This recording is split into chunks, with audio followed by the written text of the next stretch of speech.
आपकी बायोलॉजी की जो बुक है SCERT की, बाल भारती की, महाराष्ट्र बोर्ड की, ये बुक आपको पढ़नी है 11th स्टैंडर्ड में। सिलेबस में कोई भी चेंज नहीं है। इसका सिलेबस, इसका इंडेक्स आप एक बार देखो, 16 चैप्टर है। बहुत सारे चैप्टर हैं जिनको हमने थोड़ा थोड़ा 8th में, 9th में, 10th में थोड़ा थोड़ा करके देखा है। एक बार आपको तुरंत याद दिलाना चाहूंगा कि आपने क्या क्या पढ़ा है 8th, 9th, 10th में। ठीक है, यहां पर लिविंग वर्ल्ड और सिस्टमैटिक ऑफ लिविंग ऑर्गेनिज्म, पहला दूसरा चैप्टर। ठीक है, किधर गया पहला और दूसरा चैप्टर? ये आपने 8th स्टैंडर्ड में एक चैप्टर पढ़ा था, पहला chapter living world and classification of microbes. इसके अंदर जो चीजें पढ़ी हैं, काफी सारी चीजें यहां पे रिपीट होने वाली है। नया चीज ऐड होगा डेफिनेटली, लेकिन रिपीटिशन भी होने वाला है।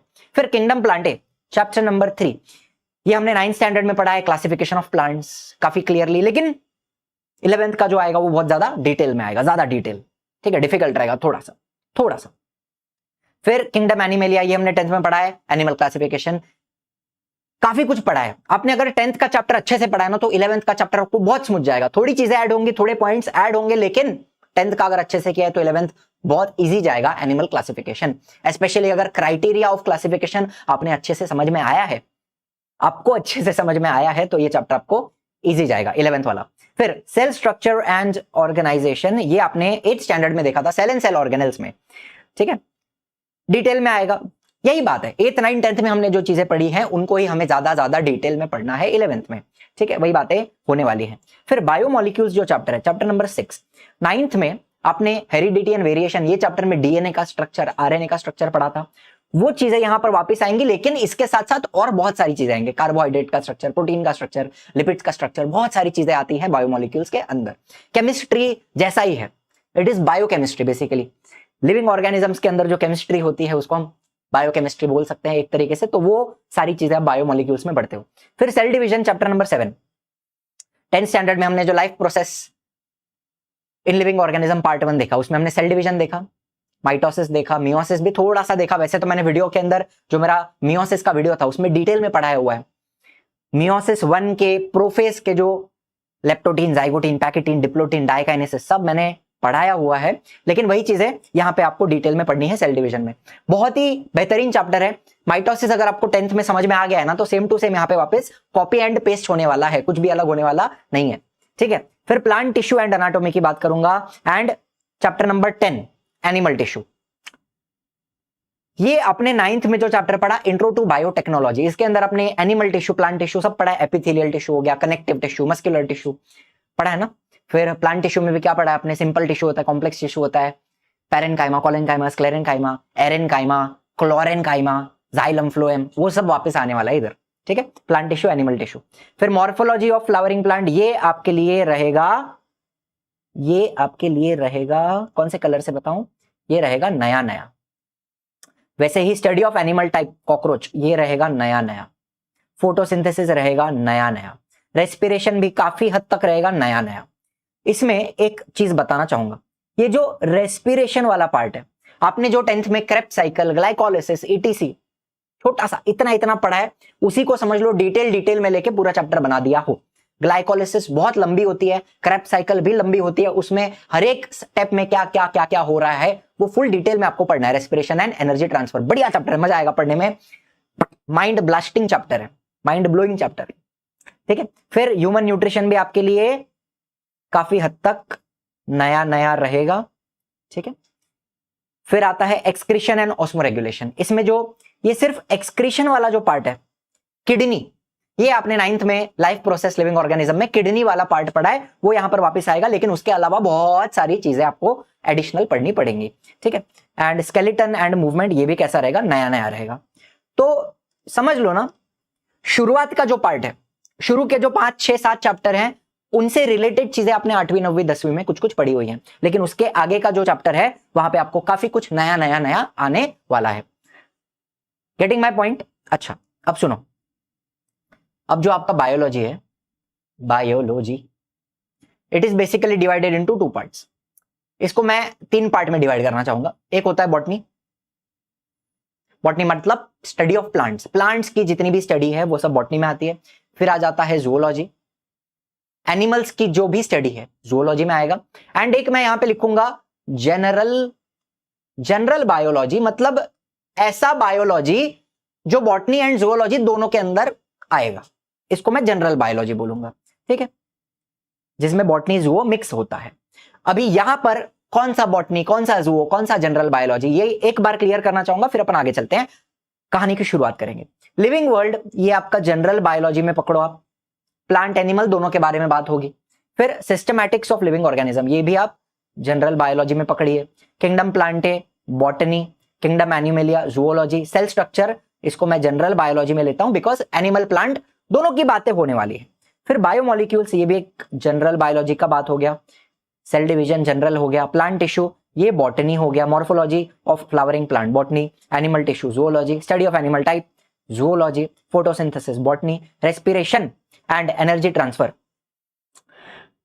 वैसे देखा जाए तो रेस्पिरेशन दोनों में ही होता है, प्लांट्स भी करते हैं, एनिमल्स भी करते हैं, तो इसको वैसे जूओलॉजी वाले टीचर पढ़ाते हैं, लेकिन फिर भी हम इसको चाहो तो जनरल बायोलॉजी में लिख सकते हो या फिर जूओलॉजी बोलोगे तो भी चलेगा।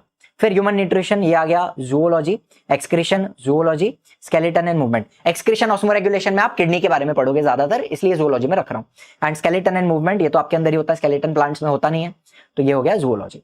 ठीक है, सारी बातें क्लियर हो रही हैं, क्या क्या चीजें हैं, थोड़ा इंट्रोडक्शन लंबा हो रहा है शायद। चलिए कहानी की शुरुआत करते हैं। बायोलॉजी म्हणजे काय, बायोलॉजी क्या होता है?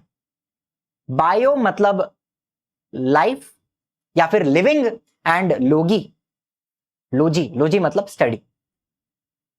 Study of life, study of living organism, किसी भी प्रकार का लिविंग ऑर्गेनिज्म हो, चाहे वो बैक्टीरिया हो, प्लांट हो, एनिमल हो, कुछ भी हो, उसकी जो स्टडी है उसको हम बायोलॉजी बोलते हैं। वैसे वायरसेस की स्टडी भी यहीं पे करेंगे, लेकिन वायरस को हम ना जिंदा मानते हैं ना मुर्दा मानते हैं। वायरस कैसा होता है ना, अगर बॉडी के बाहर है तो मरा हुआ है, बॉडी के अंदर आने के बाद वो it behaves like a living organism. अंदर आने के बाद तो उसको आप एज अ कनेक्टिंग लिंक पकड़ सकते हो। वायरस जो है ना, वीरूस, उसको आप एक कनेक्टिंग लिंक समझो, connecting link between living and non living. बात समझ में आ रही है? थोड़ा सा वो कोमा में है, ना जिंदा है ना मुर्दा है, बाहर मरा हुआ है, बॉडी में आ गया तो it will behave like a living organism. It is a connecting link between living and non living. ठीक है, बायोलॉजी मतलब study of life, study of living organisms. आइए, तो शुरू होती है कहानी सेल से। जितना भी लाइफ है, जितना भी लिविंग ऑर्गेनिजम्स है, सब सेल से बना हुआ है ना। Most of them have cell. तो सेल क्या होता है? It is the basic structural and functional unit of life. आपका जो पूरा बॉडी है, वो बॉडी का स्ट्रक्चर्स किससे बना है? सेल से बना है, तो उसको मैं स्ट्रक्चरल यूनिट बोलता हूं। एंड बॉडी में जो भी फंक्शंस होते हैं, जो भी प्रोसेस होती है, वो भी कहां होती है? सेल के अंदर होती है, इसलिए उसको मैं क्या बोलता हूं? स्ट्रक्चरल। आपका स्ट्रक्चर्स सेल से बनता है, एंड आपके अंदर जो भी फंक्शंस होते हैं वो भी सेल के अंदर होते हैं। Cell is the basic structural and functional unit of life, simple. फिर अगर सिमिलर सेल्स को मैं इकट्ठा करूं तो टिश्यू बनेगा, है ना। टिश्यू क्या होता है? It is a group of similar cells that work together to do a specific job. कोई एक स्पेसिफिक काम करने के लिए सिमिलर सेल्स इकट्ठे हो जाते हैं, इसको हम बोलते हैं टिश्यू। जैसे कि एपिथेलियल टिश्यू आपने पढ़ा है, मस्क्यूलर टिश्यू पढ़ा है, कनेक्टिव टिश्यूज होते हैं बहुत सारे, blood, bone, cartilage, ligament, tendon, बहुत कुछ है। तो ये सारे टिश्यूज हो गए। फिर टिश्यूज भी अलग अलग टिश्यूज इकट्ठा होकर एक ऑर्गन बनाएंगे, है ना। Different tissues come together to form organs, and organ भी कुछ ना कुछ स्पेसिफिक काम करते हैं। जैसे कि यहाँ पे आपको ब्रेन दिख रहा है, लंग्स दिख रहा है, डाइजेस्टिव सिस्टम के अंदर भी काफी सारी चीजें हैं, आपको लिवर दिखाई दे रहा है, पैनक्रियास दिखाई दे रहा है, स्टमक दिखाई दे रहा है, स्मॉल इंटेस्टाइन है, लार्ज इंटेस्टाइन है, बहुत कुछ है। वैसे ही हार्ट हो गया। तो different tissues come together to form organ, different organs come together to form organ system. यहां पर कितनी ऑर्गन सिस्टम दिख रही है? Muscular, skeletal, nervous, endocrine, circulatory. लेकिन सिर्फ इतनी होती है क्या? नहीं, और भी बहुत सारी सिस्टम्स आपके अंदर होती हैं, एंड ये सारी ऑर्गन सिस्टम्स मिला करके क्या बनता है? ऑर्गेनिज्म बनता है। बेसिक कहानी तो आप समझते हो, ठीक है। कितनी सिस्टम्स होती हैं आपके बॉडी के अंदर? बाय द वे, कितने सेल होते हैं आपके अंदर पता है आपको? अप्रोक्सीमेटली 37 ट्रिलियन सेल्स होते हैं। ये ज्यादा भी हो सकते हैं, कम भी हो सकते हैं, depending on the size of the organism. मैं यहां पर ह्यूमन की बात कर रहा हूं, इंसान की बात कर रहा हूं। आप बोलोगे सर चींटी के अंदर भी 37 ट्रिलियन सेल है क्या? नहीं, मैं इंसान की बात कर रहा हूं। 37 ट्रिलियन मतलब कितना हो गया? देख लो भाई, कितने जीरो है? 6 और 6 12 जीरो रखते हैं, 37 के बाद 12 जीरो, ये होता है 37 ट्रिलियन सेल अप्रोक्सीमेटली। ठीक है, अब कितनी सिस्टम्स हैं आपके अंदर? सर्कुलेटरी सिस्टम है जो ट्रांसपोर्टेशन का काम करती है, रेस्पिरेटरी सिस्टम, ठीक है, डाइजेस्टिव सिस्टम हो गई, excretory system, nervous system, muscular system, skeletal, endocrine, reproductive, integumentary and आपकी immune system along with lymphatic system. कितने हो गए? 1 2 3 4 5 6 7 8 9 10 11 सिस्टम्स है आपके अंदर, 11 अप्रोक्सीमेटली। यहां पर लिम्फेटिक इम्यून को एक साथ पकड़ा हुआ है, अलग अलग भी पकड़ो तो 12 हो जाएंगी, डिपेंड करता है कैसे आप इसको काउंट कर रहे हो। ठीक है, तो ये सारी सिस्टम मिलकर बनता है आपका ऑर्गेनिज्म। हालांकि हर एक सिस्टम आपको डिटेल में, उतनी डिटेल में नहीं पढ़नी है, तो आप चिंता मत करें, सिलेबस में जितना है उतना ही हम अच्छे से सीखेंगे। ठीक, चलो अब सेल के बारे में हमने बात की, तो एक सेल के अंदर क्या होता है, सेल के कंपोनेंट्स क्या हैं, उसका स्ट्रक्चर कैसा होता है, आइए समझते हैं। चलो सबसे पहली बात, यहां पर मैं एक बाउंड्री बना रहा हूं, ठीक है, आपको 2 बाउंड्री दिख रही है। यहां पर जो बाहर वाली बाउंड्री है ये हो गई सेल वॉल, ये क्या हो गई? Cell wall. और जो अंदर वाली बाउंड्री है उसको मैं सेल मेम्ब्रेन बोल सकता हूं, या फिर उसको मैं प्लाज्मा मेम्ब्रेन भी बोल सकता हूं, प्लाज्मा मेम्ब्रेन या फिर सेल मेम्ब्रेन। अब देखो सेल वॉल मैंने दिखाया, मतलब आपको देख के ही समझ में आ जाएगा कि ये कौन सा सेल है, ये प्लांट का सेल है, एनिमल सेल नहीं है। एनिमल सेल के अंदर सेल वॉल एब्सेंट होती है, यहां पर मैं प्लांट का सेल दिखा रहा हूं, सेल वॉल वाला। ठीक है, वैसे सेल वॉल फंगस में भी प्रेजेंट होती है, बैक्टीरिया में भी प्रेजेंट होती है। ठीक है, चलिए सेल वॉल हो गया, सेल मेम्ब्रेन हो गया। अब इसके अंदर प्लांट की जो सेल वॉल है, अगर मैं प्लांट की बात करूं तो सेल वॉल किसकी बनती है? सेल्यूलोज की बनती है, एक टाइप का कार्बोहाइड्रेट है। फिर आपको ये जो पूरा पानी पानी जैसा दिख रहा है सेल के अंदर का, ये जो मटेरियल है इसको मैं क्या बोलता हूं?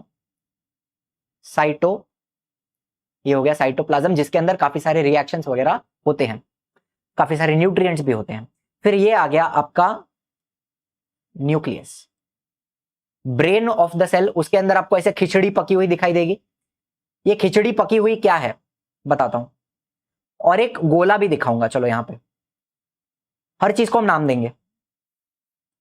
ये खिचड़ी पकी हुई क्या है? क्रोमैटिन, क्रोमैटिन मटेरियल बोल सकता हूं या फिर क्रोमैटिन फाइबर बोल सकता हूं, बेसिकली डीएनए, ये हो गया डीएनए।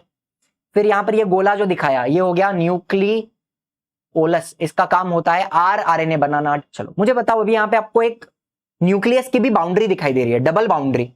ये जो बाउंड्री है ये क्या है? Nuclear envelope, nuclear envelope, nucleus के बाहर की बाउंड्री। उसके अंदर आपको छोटे छोटे छेद दिख रहे हैं, ये छोटे छोटे छेद दिखाई दे रहे हैं। तो मैं क्या बोलूंगा, ये न्यूक्लियर एनवेलप कैसा होता है? पोरस होता है, पोरस। पोरस मतलब उसके अंदर भी छोटे छोटे छेद होते हैं। वो छेद क्यों चाहिए मुझे बताओ। आपने जो पहला चैप्टर पढ़ा 10th में, हेरिडिटी एंड इवोल्यूशन, उसमें आपने क्या पढ़ा कि जो mRNA होता है वो mRNA न्यूक्लियस के अंदर बनता है। ट्रांसक्रिप्शन की जो प्रोसेस है वो न्यूक्लियस के अंदर होती है, फिर वो mRNA बाहर आता है, राइबोसोम के साथ बाइंड होता है, फिर प्रोटीन बनता है।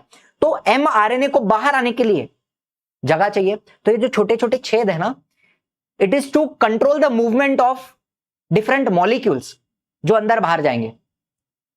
कुछ चीजें अंदर भी जाएंगी, कुछ चीजें बाहर भी आएंगी, बहुत सारी चीजें अंदर जाती हैं, बहुत सारी चीजें बाहर आती हैं। तो उसके लिए ये जो न्यूक्लियर एनवेलप है वो कैसा होता है? पोरस होता है, उसके अंदर छेद होते हैं। इतना क्लियर हुआ? अच्छा, अब ये जो न्यूक्लियर एनवेलप है इसी के साथ कनेक्टेड रहेगा एंडोप्लाज्मिक रेटिकुलम। ये क्या है? Endoplasmic reticulum. अब मान लो यहां पर मैं कुछ छोटे छोटे दाने बना रहा हूं, ये छोटे छोटे दाने क्या हैं? ये राइबोसोम्स हैं। देखो ध्यान से देखो, मजा आ रहा है, फील आ रहा है, फील आ रहा है।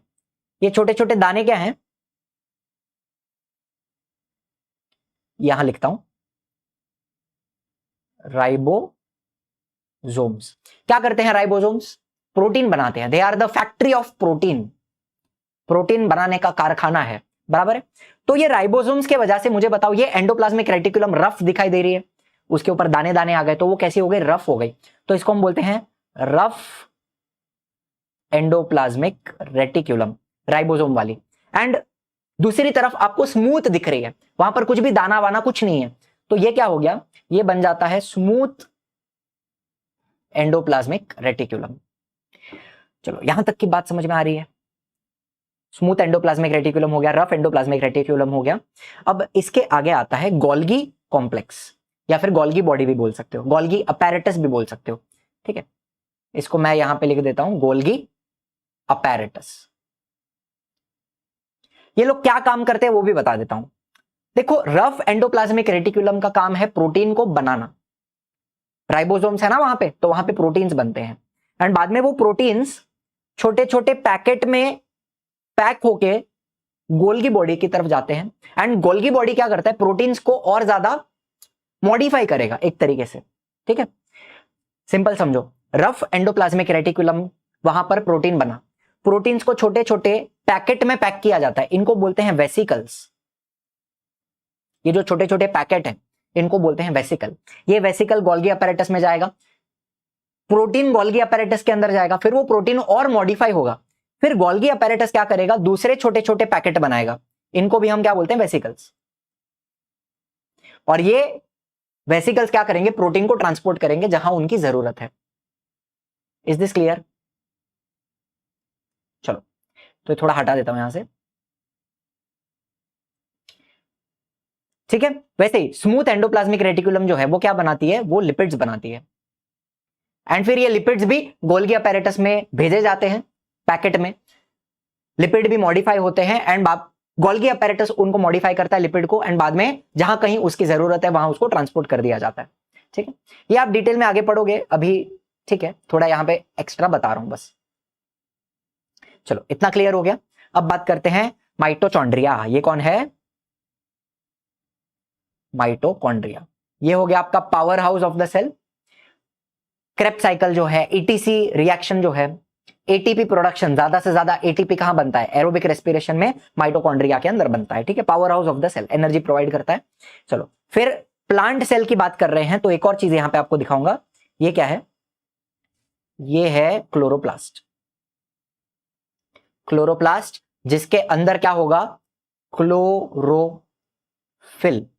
क्लोरोप्लास्ट के अंदर क्या होगा, क्लोरोफिल होगा, एंड फंक्शन क्या रहेगा, फोटोसिंथेसिस, ठीक है, फोटोसिंथेसिस। एंड एक और चीज यहां पे ड्रॉ करना चाहूंगा, प्लांट सेल में आपको ज्यादातर एक बड़ा सा वैक्यूल मिलेगा, वैक्यूल, और इस वैक्यूल के अंदर क्या रहेगा, सेल सैप, सेल सैप, पानी रहेगा, न्यूट्रिएंट्स रहेंगे, काफी सारे मॉलिक्यूल्स रहेंगे दूसरे, ठीक है, सेल सैप बोलेंगे। वैक्यूल के अंदर क्या मिलेगा आपको, न्यूट्रिएंट्स एंड पानी, इतना समझ लो आप, ठीक है।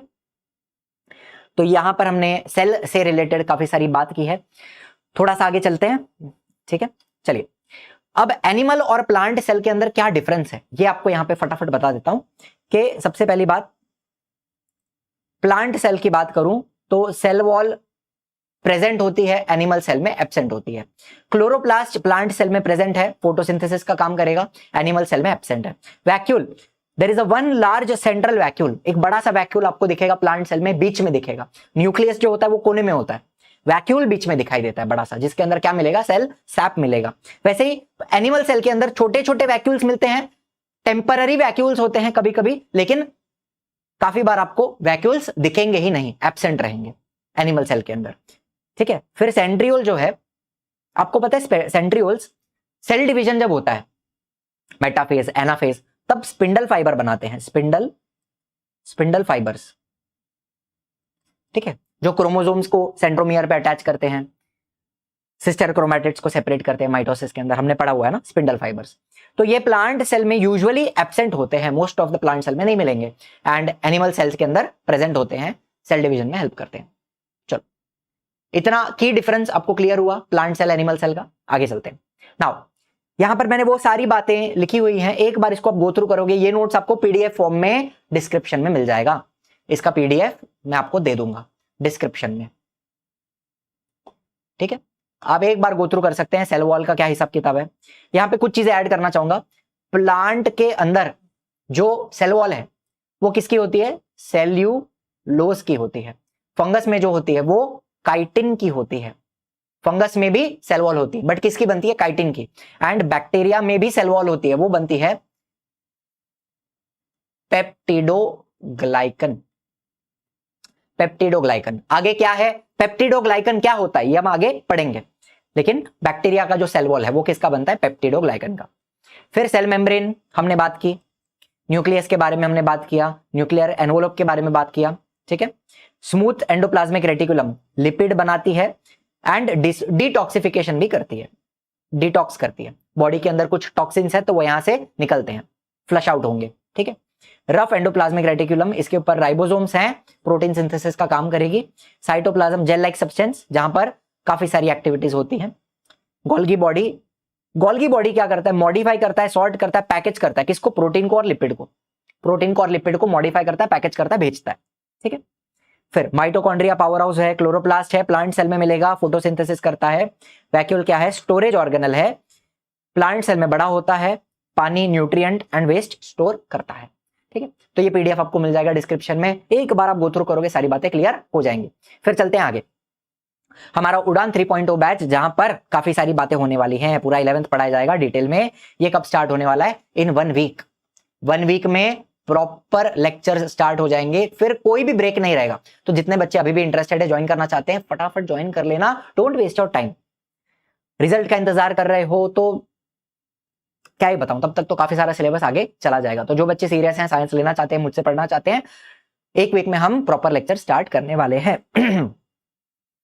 बैच में बहुत कुछ मिलता है। लाइव क्लास फटाफट बता देता हूं, 2 मिनट लगेगा। लाइव क्लास मिलेंगे हर चीज के ऊपर, सिलेबस कंप्लीट किया जाएगा, मोबाइल, पीसी, टैबलेट, हर जगह पे आप देख सकते हो, रिकॉर्डिंग मिल जाती है। डाउट क्लियरिंग सेशन रहेगा चैप्टर खत्म होने के बाद, हर चैप्टर खत्म होने के बाद डीसीएस डाउट क्लियरिंग सेशन रहेगा जूम के ऊपर। ये किसके ऊपर किया जाता है? जूम पे बातचीत करके स्टूडेंट के साथ उनका डाउट क्लियर किया जाएगा। उसके अलावा स्टूडेंट्स के पास हमसे कांटेक्ट करने का भी जरिया है, डायरेक्टली मुझसे बात करनी है कर सकते हैं, शुभम सर से बात करनी है कर सकते हैं, दूसरे टीचर से बात करनी है कर सकते हैं, ठीक है। नंबर्स भी रहेंगे टीचर के, एक तरीके से टीचर का कांटेक्ट स्टूडेंट के पास रहेगा, ठीक है। लाइव रिवीजन रहेगा, जूम के ऊपर रहेगा एग्जाम के पहले। Personal mentorship, we are always there for you, ठीक है। मुझसे ही बात करोगे, ऐसा नहीं है कि टीम में दूसरे लोग हैं जो आपसे बात करेंगे, मुझसे बात करनी है, you can talk to me, I will guide you. Test series objective and subjective दोनों प्रकार की मिलेगी। सब्जेक्टिव टेस्ट में आप जो पेपर लिखोगे उसको चेक करके भी आपको दिया जाएगा, ठीक है। कौन पढ़ा रहा है? शुभम सर है, फिजिक्स पढ़ा रहे हैं, मैं बायोलॉजी ले रहा हूं, Maria ma'am chemistry, Yogesh sir maths and Khushi ma'am भी बायोलॉजी लेंगे अलॉन्ग विद मी, ठीक है। नाउ बैच ज्वाइन करना है तो कैसे करेंगे? इजी लर्निंग, इजी लर्निंग ये ऐप प्ले स्टोर पे आपको मिल जाएगा, डाउनलोड करोगे। लाइव कोर्सेज के अंदर जाओगे तो आपको दिखेगा ये सारा, बहुत सारा कोर्सेज है। यहां पर आपको दिखेगा उड़ान 3.0, उसके अंदर आपको बाय नाउ का ऑप्शन दिखेगा एंड वहां जाने के बाद पे ऑनलाइन या फिर क्यूआर स्कैन करने का भी ऑप्शन है। स्टूडेंट के फोन में अगर गूगल पे, फोन पे, पेटीएम नहीं है तो पेरेंट के फोन से भी क्यूआर स्कैन, ये जो स्कैन क्यूआर का ऑप्शन है, क्यूआर स्कैन करके भी आप बैच ज्वाइन कर सकते हैं। फिर भी अगर कोई दिक्कत आती है तो ये जो क्यूआर है इसके ऊपर भी पेमेंट करके स्क्रीनशॉट भेज सकते हैं। फिर भी कोई दिक्कत है तो ये जो 2 नंबर हैं इनके ऊपर आप कॉल करके कभी भी इंक्वायरी कर सकते हैं। कोई भी आपका डाउट है बैच के रिगार्डिंग आप पूछ सकते हैं। चलिए अब जो लिविंग ऑर्गेनिजम्स है थोड़ा सा पानी पीते हैं।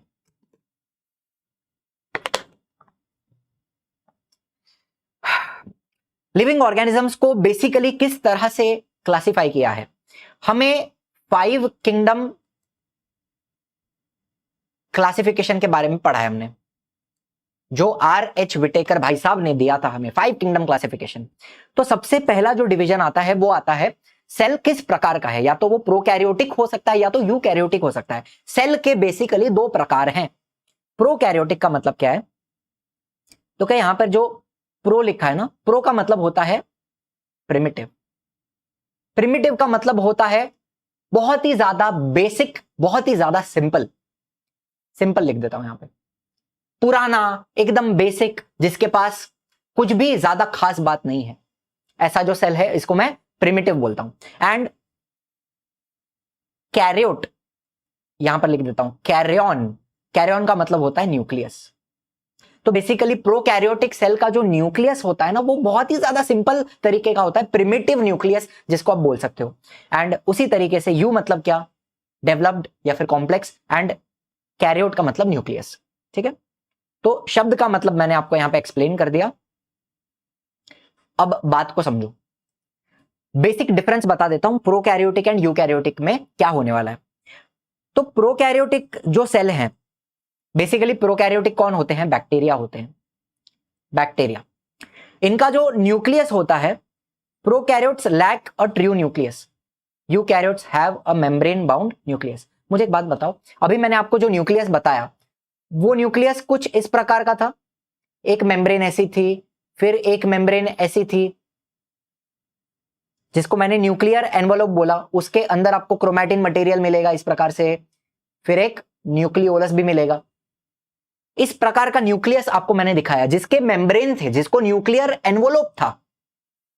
ये यूकैरियोट में मिलता है। एंड प्रोकैरियोट में आपको न्यूक्लियस नहीं दिखेगा, आपको इसके अंदर डायरेक्टली खिचड़ी दिखाई दे रही है, डायरेक्टली क्रोमैटिन मटेरियल दिखाई दे रहा है। यहां पर न्यूक्लियस को कोई भी मेम्ब्रेन नहीं होती, न्यूक्लियर एनवलप नहीं होता। जो भी डीएनए है, जो भी जेनेटिक मटेरियल है, वो खुला पड़ा है, साइटोप्लाज्म में खुला पड़ा रहेगा। इसको हम बोलते हैं यूकैरियोटिक, प्रोकैरियोटिक न्यूक्लियस।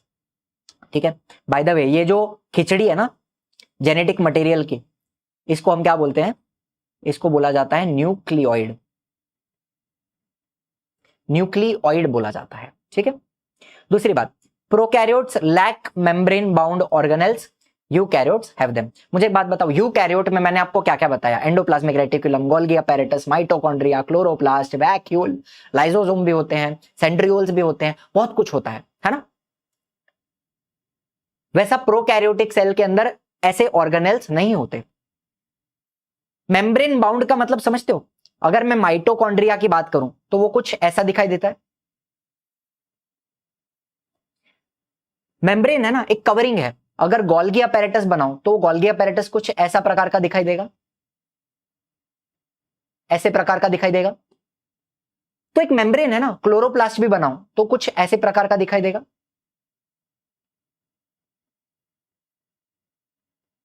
तो जितने भी ऑर्गेनेल्स आपको यूकैरियोटिक सेल के अंदर दिखते हैं उनको एक मेम्ब्रेन होती है, कवरिंग होती है, एक बाउंड्री होती है।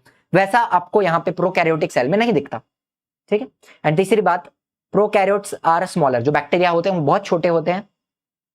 आपका जो माइक्रोस्कोप है वो बहुत हाई मैग्निफिकेशन का होना चाहिए, तब जाके आपको बैक्टीरिया थोड़े थोड़े दिखाई देते हैं। लेकिन ये जो प्लांट सेल हैं, ये जो एनिमल सेल हैं, ये लार्ज हैं, ज्यादा कॉम्प्लिकेटेड हैं, ज्यादा डेवलप्ड हैं और इजीली आपको माइक्रोस्कोप में दिखाई भी देते हैं।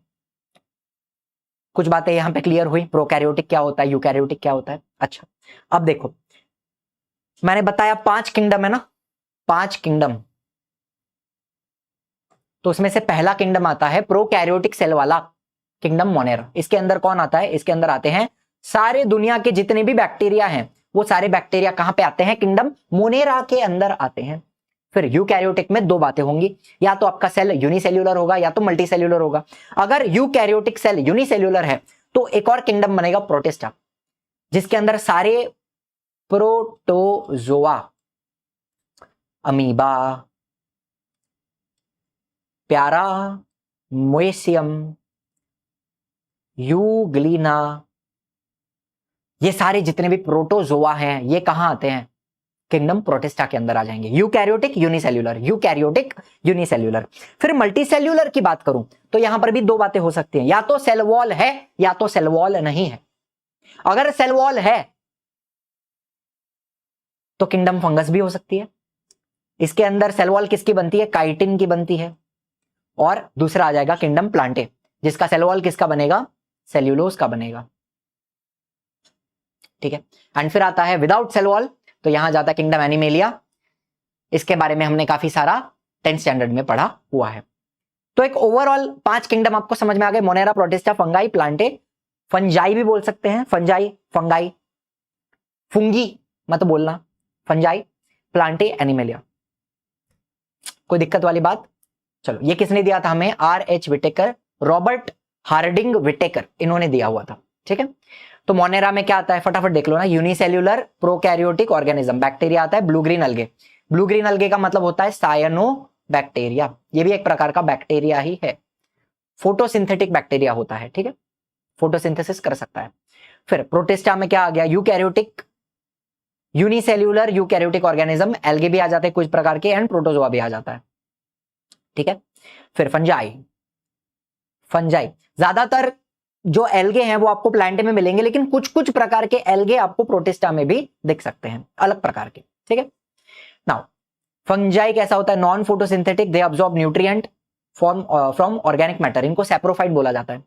देखो आपके घर पे कुछ खाना है जो सड़ रहा है, तो वैसे सड़ते हुए खाने के ऊपर कौन उगता है, फंगस उगती है, एंड वो फंगस क्या करती है, उस सड़े हुए मैटर को डाइजेस्ट करती है और एब्जॉर्ब करती है, एक्सटर्नल डाइजेशन होता है, ठीक है।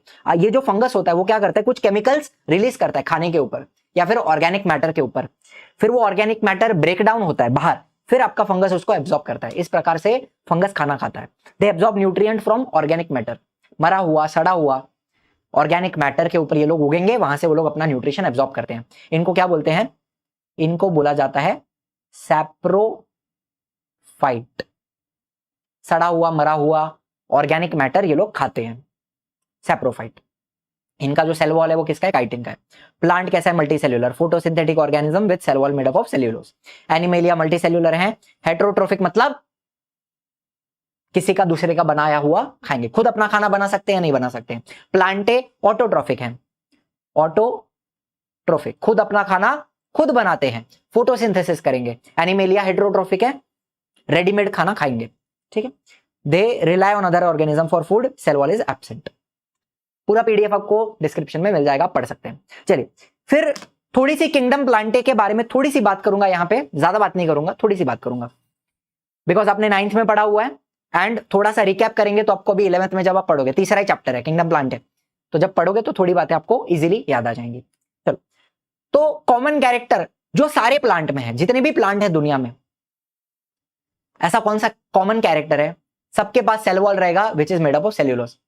भले प्लांट कितना भी छोटा हो कितना भी बड़ा हो, प्लांट चाहे कितना भी छोटा हो कितना भी बड़ा हो, सबके पास सेल वॉल है which is made up of cellulose. And हर एक प्लांट के पास, ऑलमोस्ट हर एक प्लांट के पास क्लोरोफिल होता है, एंड वो फोटोसिंथेसिस कर सकता है, ठीक है। ये रहेगा क्लोरोप्लास्ट। क्लोरोप्लास्ट के अंदर ये क्लोरोप्लास्ट है, और इसके अंदर आपको मिलेगा क्लोरोफिल। क्लोरोफिल क्या है, it is the green pigment, ऐसा एक केमिकल है जिसका कलर कैसा है, ग्रीन है। एंड क्लोरोफिल क्या करता है, सनलाइट की एनर्जी एब्जॉर्ब करता है, एंड बाद में फोटोसिंथेसिस होती है, ठीक है। चलिए, तो प्लांट्स क्या करते हैं, फोटोसिंथेसिस करते हैं। दे आर ऑटोट्रोफिक, ऑटोट्रोफिक खुद का खाना खुद बनाते हैं। CO2 एब्जॉर्ब करेंगे, वाटर एब्जॉर्ब करेंगे नीचे से, पानी एब्जॉर्ब करेंगे रूट से, कार्बन डाइऑक्साइड एब्जॉर्ब करेंगे एयर से, सनलाइट मिल रही है ऊपर से, यहां से सनलाइट आ रही है, एंड ग्लूकोज बनाएंगे ये लोग, ग्लूकोज, एंड ऑक्सीजन रिलीज होगी इन द एटमॉस्फेयर। इसका छोटा सा इक्वेशन अगर मैं यहां पे लिखने जाऊं, चलो 6CO2 plus 6H2O in the presence of sunlight and chlorophyll क्या मिलता है, ग्लूकोज C6H12O6 प्लस 6O2। क्या ये बैलेंस्ड है, बता दो मेरे को।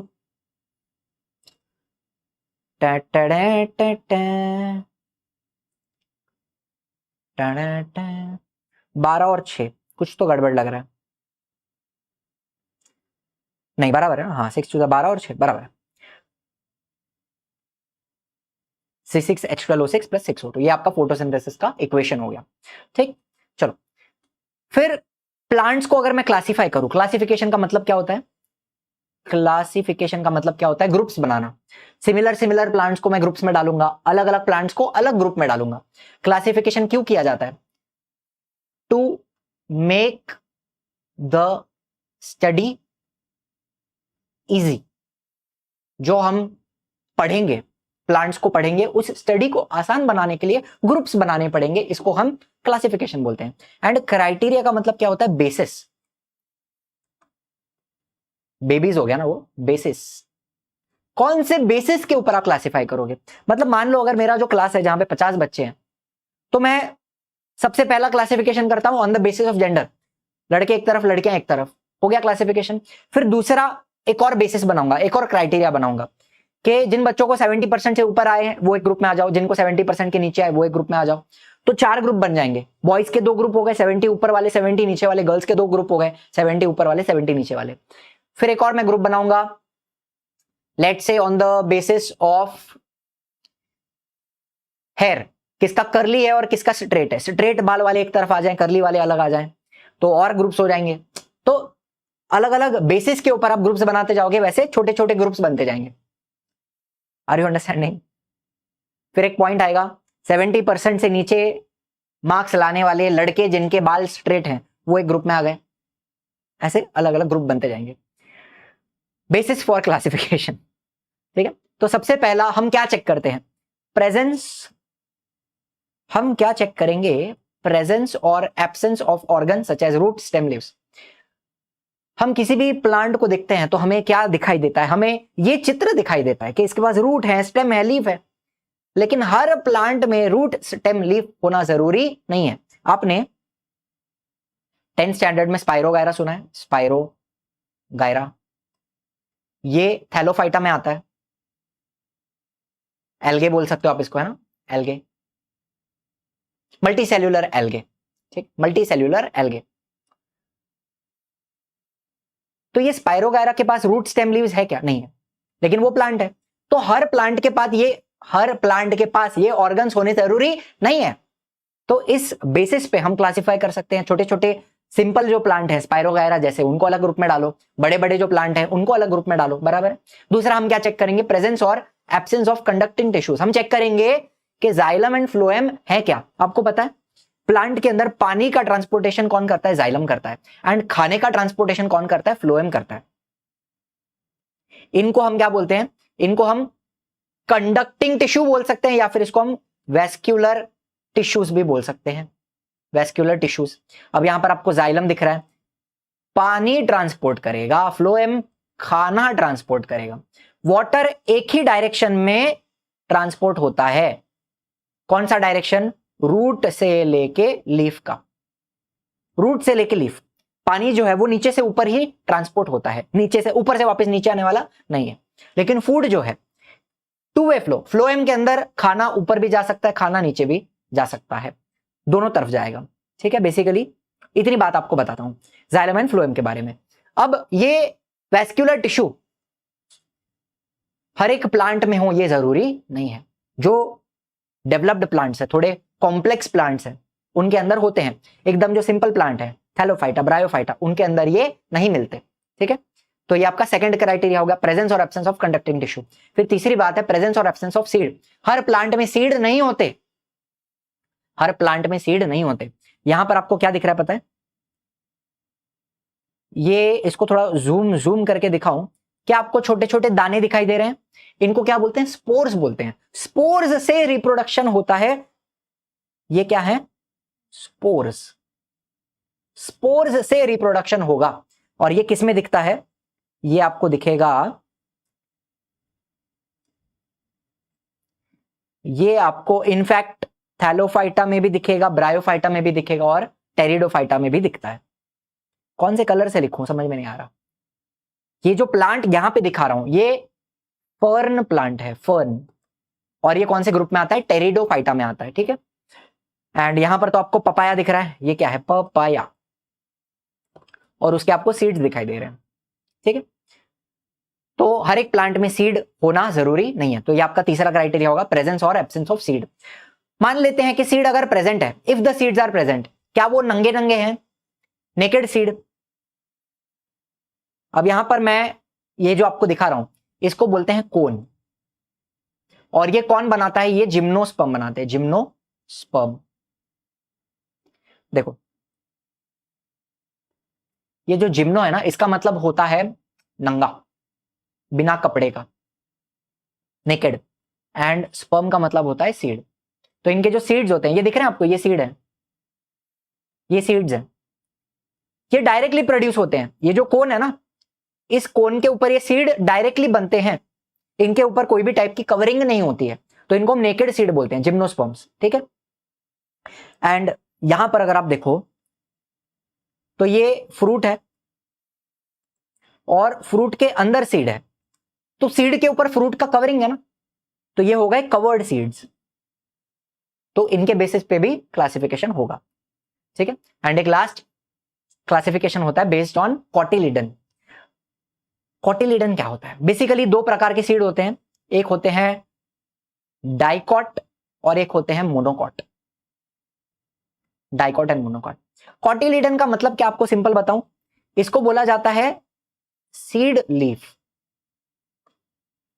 कॉटिलिडन क्या करता है पता है? जब आपका प्लांट ग्रो होगा ना, शुरू में उसको जो न्यूट्रिशन की रिक्वायरमेंट होती है, छोटा सा बेबी प्लांट है ना आपका, सीड के अंदर जो बेबी प्लांट है जिसको आप एम्ब्रियो बोल सकते हो, जब उसको ग्रो होना है, उसको एनर्जी लगेगी, उसको न्यूट्रिएंट लगेंगे, तो शुरू शुरू में न्यूट्रिएंट कौन देता है? ये कॉटिलिडन देता है, ठीक है।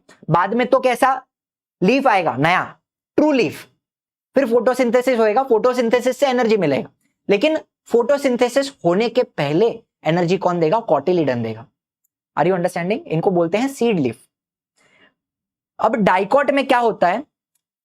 एक और दो, कितना कॉटिलिडन है? दो कॉटिलिडन है। और मोनोकॉट में कैसा है? एक ही कॉटिलिडन होता है। ये फर्क है। कैसे पता चलेगा? आप चना खाते हो, चने को आप ऐसा दो टुकड़ा में डिवाइड कर सकते हो, शिंगदाना पीनट उसको आप दो टुकड़े में डिवाइड कर सकते हो, आपका जो मूंग का दाल होता है क्या उसको आप स्प्लिट कर सकते हो, चना दाल उसको आप स्प्लिट कर सकते हो। तो जितने भी दाल वगैरह हैं जिनको आप स्प्लिट कर सकते हो, तोड़ सकते हो, राजमा हो गया उसको आप ऐसा दो टुकड़े में डिवाइड कर सकते हो, तो ये सब कुछ, वटाना को भी आप ऐसा दो टुकड़े में डिवाइड कर सकते हो, तो ये सब क्या है? डाइकॉट, जिसके दो टुकड़े होते हैं। सीड के दो टुकड़े मतलब two cotyledon. And for example monocot में आप राइस ले लो, चावल हो गया, व्हीट गेहूं हो गया, ज्वार ले लो, बाजरा ले लो, मकाई ले लो, मेज, इनको आप दो टुकड़े में डिवाइड कर सकते हैं क्या? नहीं कर सकते। ये स्प्लिट होता है? नहीं होता है। तो ये मोनोकॉट हो गया। सिंपल डिफरेंस आपको क्लियर हुआ, मोनोकॉट डाइकॉट, ठीक है। यहां पर देखो, जैसे ये सीड डेवलप हो रहा है, यहां से रूट डेवलप हो रहा है, फिर यहां से ये शूट डेवलप होगा। शूट मतलब उसका स्टेम वाला जो होता है उसको शूट बोलते हैं, ठीक है। आपको दिख रहा है ये जो है ये कॉटिलिडन है, दिख रहा है आपको? ये एक और ये दो, तो कॉटिलिडन क्या है? इनको हम बोलते हैं सीड लीफ। और ये जो अभी आया इसको बोलेंगे ट्रू लीफ। तो ट्रू लीफ आने के पहले एनर्जी कौन देता है? सीड लीफ देता है, मतलब कॉटिलिडन देता है। Is this very clear? चलो फिर प्लांट का जो क्लासिफिकेशन है प्लांट किंगडम का, ये कब दिया गया था? 1883 में। किसने दिया था? एशलर। ये जो हैंडसम प्रोफेसर यहां पे आपको दिख रहे हैं, हैंडसम पर्सन आपको दिख रहे हैं, ये कौन है? एशलर। इन्होंने 1883 में प्लांट किंगडम का क्लासिफिकेशन दिया था। किंगडम प्लांट है divided, basically divided into two parts, cryptogam and phanerogams होते हैं। क्रिप्टोगैम का मतलब क्या होता है? देखो, क्रिप्टोस का मतलब होता है हिडन, गैमोस का मतलब होता है रिप्रोडक्टिव ऑर्गन। मतलब इनका जो रिप्रोडक्टिव ऑर्गन है, रिप्रोडक्टिव ऑर्गन्स ये छुपे हुए हैं, आपको दिखाई नहीं देंगे।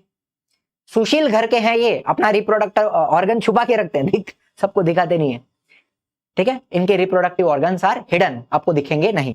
एंड फिर आते हैं फेनेरोगैम्स। फेनेरो मतलब विजिबल, इनका जो रिप्रोडक्टिव ऑर्गन है वो दिखाई देगा। मतलब फॉर एग्जांपल अभी मैंने आपको कोन बताया, वो कोन दिखाई देता है। मैंने आपको फ्लावर बताया, फ्लावर भी दिखाई देगा। तो cone and flower they are visible, है ना। यही तो है reproductive organs, they are visible. Phanerogams में विजिबल होते हैं। फिर क्रिप्टोगैम्स के अंदर तीन डिवीजन आ जाएंगे।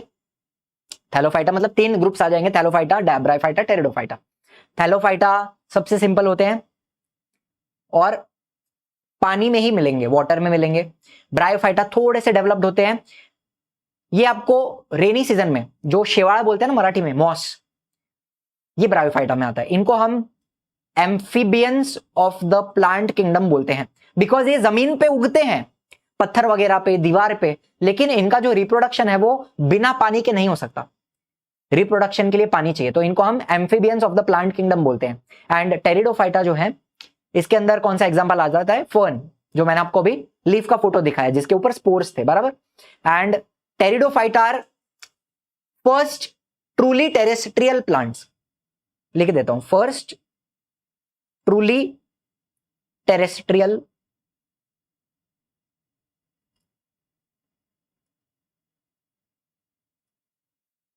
बिकॉज अभी ये पूरी तरह जमीन पे आ गए, रिप्रोडक्शन के लिए पानी वगैरह की जरूरत नहीं है, बिना पानी के हो जाता है। तो first truly terrestrial plants, and इनके पास पहली बार वेस्क्यूलर टिश्यू आया, पहली बार जाइलम फ्लोएम आया। थैलोफाइटा ब्रायोडोफाइटा के पास जाइलम फ्लोएम नहीं होता है, ठीक है, टेरिडोफाइटा। फिर आते हैं फेनेरोगैम्स, इनके अंदर जिम्नोस्पर्म, मतलब जो कोन्स बनाते हैं, पाइन कोन्स, पाइन ट्रीज वगैरह आती है ना, आपने सुना है क्रिसमस ट्री, पाइन ट्रीज, जो बर्फीले जगह में आपको ऐसा लंबा लंबा झाड़ दिखता है ना, ऐसा ऐसे ऐसे टाइप का जो झाड़ होता है,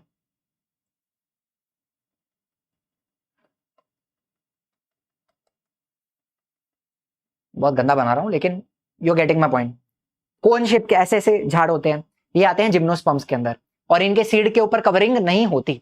एंड फिर आते हैं एंजियोस्पर्म, जिनके सीड के ऊपर कवरिंग होती है। एंड इसमें भी दो प्रकार है, मोनोकॉट एंड डाइकॉट। मोनोकॉट में क्या रहेगा, सिंगल कॉटिलिडन, डाइकॉट में क्या रहेगा, टू कॉटिलिडन्स, ठीक है। सो आई होप बहुत सारी चीजें हमने देखी आज के इस छोटे से लेक्चर में।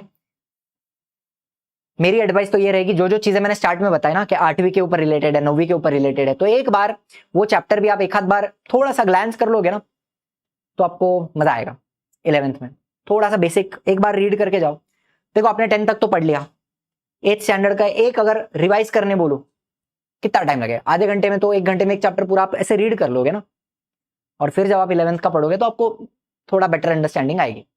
कहानी की शुरुआत होगी with DNA deoxyribo nucleic acid. अब ये आपके सेल के न्यूक्लियस के अंदर प्रेजेंट होता है, बहुत लंबा होता है, लंबा लंबा होता है, तो इसको क्या करना पड़ता है, लपेट के फिट करना पड़ता है छोटे से न्यूक्लियस के अंदर। यस और नो? तो इसको लपेटोगे कैसे? देखो यहां पर आपको कुछ गोले गोले दिखाई दे रहे हैं, इनको बोलते हैं हिस्टोन प्रोटीन्स। यहां पर आपको 8 हिस्टोन प्रोटीन दिख रहे हैं, 1 2 3 4 5 6 7 8 नीचे होगा। It is a 3 dimensional structure, 3D structure है। तो कितने हिस्टोन प्रोटीन है? 8। इसको बोलते हैं histone octamer. Histone octamer, octa मतलब क्या? 8। हिस्टोन प्रोटीन 8 होते हैं, 3 डायमेंशनल स्ट्रक्चर बनता है, ठीक है।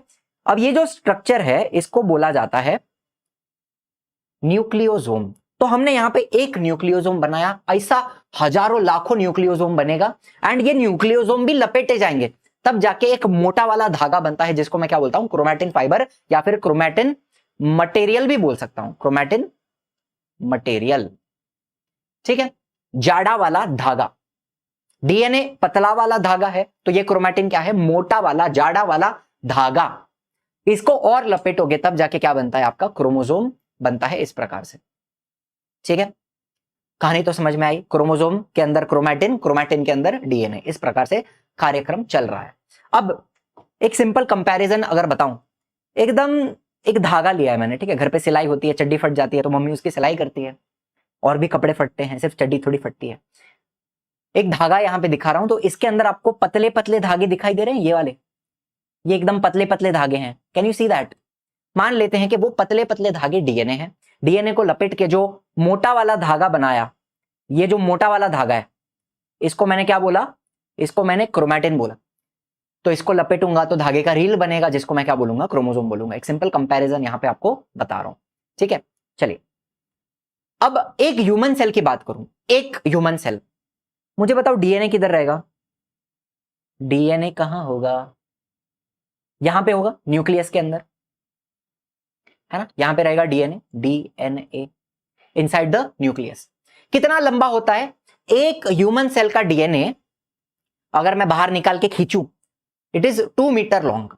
एक ह्यूमन सेल का डीएनए कितना लंबा है? 2 मीटर लॉन्ग। आपको पता है डीएनए क्या करता है? ये जो डीएनए है ये आपके कैरेक्टर्स को कंट्रोल करता है, आपके जो फीचर्स हैं उनको कंट्रोल करता है।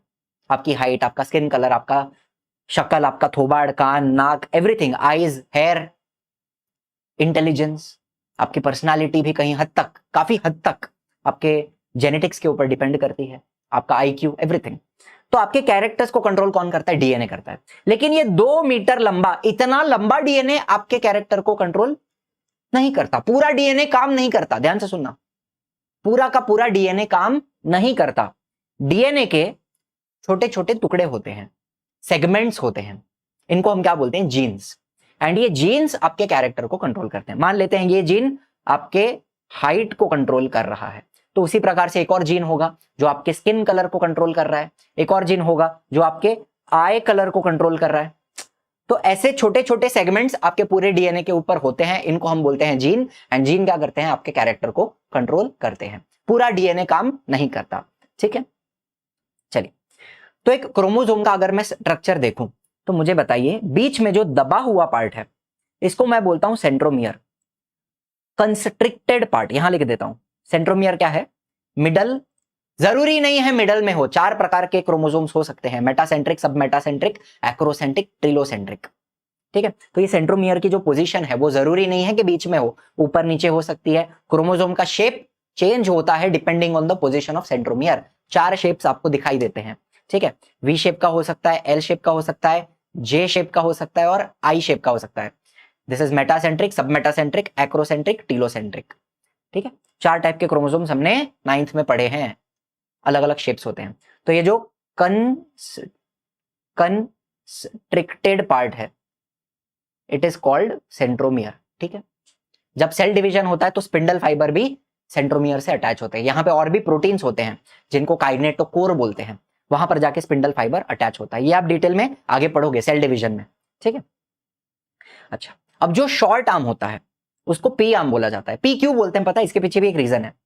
P stands for petit. Petit, petit का मतलब होता है शॉर्ट इन फ्रेंच, ये एक फ्रेंच वर्ड है पेटिट। ठीक है, तो जो लॉन्ग आर्म है, जो बड़ा वाला आर्म होगा उसको क्या बोलते हैं? क्यू आर्म बोलते हैं। क्यू का कोई फुल फॉर्म नहीं है। पी के बाद क्या आता है? हमारा जो इंग्लिश अल्फाबेट है उसमें पी के बाद क्या आता है? क्यू आता है। तो शॉर्ट के लिए पी रख दिया तो लॉन्ग के लिए क्यू रख दिया, पी के बाद क्या आता है? क्यू आता है सीधा। और दूसरा कोई इसके पीछे रीजन नहीं था। ठीक है, फिर ये क्रोमैटिन हो गया जो आपका डीएनए है। ये हो गया एक बेसिक क्रोमोसोम का structure. P arm, short arm, Q arm, long arm, बीच में रहेगा सेंट्रोमियर, हमेशा बीच में होगा ये जरूरी नहीं है। आदत हो गई है बोलने की, लेकिन सेंट्रोमियर हमेशा बीच में नहीं होता, उसकी पोजीशन ऊपर नीचे हो सकती है। एंड क्रोमोसोम का शेप चेंज होगा depending on the position of centromere. चलिए, अब आपको पता है क्रोमोसोम्स हमेशा पैर में आते हैं, जोड़ी जोड़ी में आते हैं। इसके पीछे का रीजन भी हम देखेंगे कि वो पैर में क्यों आते हैं, why they are present in pair. चलो, अब मुझे एक बात बताओ, हर सेल में, मेरे आपके हर सेल में डीएनए है, मतलब हर सेल के अंदर क्रोमोसोम होंगे। कितने क्रोमोसोम होते हैं? In one human cell there are 46 chromosome. And मैंने बताया वो पेयर में आते हैं, तो 46 क्रोमोसोम में तो कितना पेयर बनता है? 23 पेयर्स बनते हैं। उसमें से 22 पेयर्स, अब मैं इंसान की बात कर रहा हूं, इंसान में 46 क्रोमोसोम है। क्या हर एनिमल में, हर प्लांट में सब में 46 होते हैं? नहीं, अलग अलग स्पीशीज में अलग अलग नंबर ऑफ क्रोमोसोम होते हैं। ठीक है, हमारे अंदर 46 है, बाकी सारे स्पीशीज में अलग अलग नंबर होता है, क्रोमोसोम नंबर सेम नहीं होता।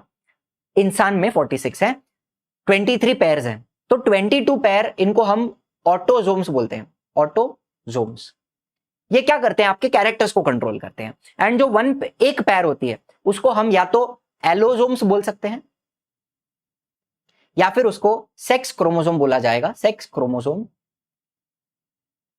जो आपके जेंडर को कंट्रोल करता है। अब यहां पे आपको ये 23rd पैर दिख रही है, उसमें एक क्रोमोसोम बड़ा है, एक क्रोमोसोम छोटा है।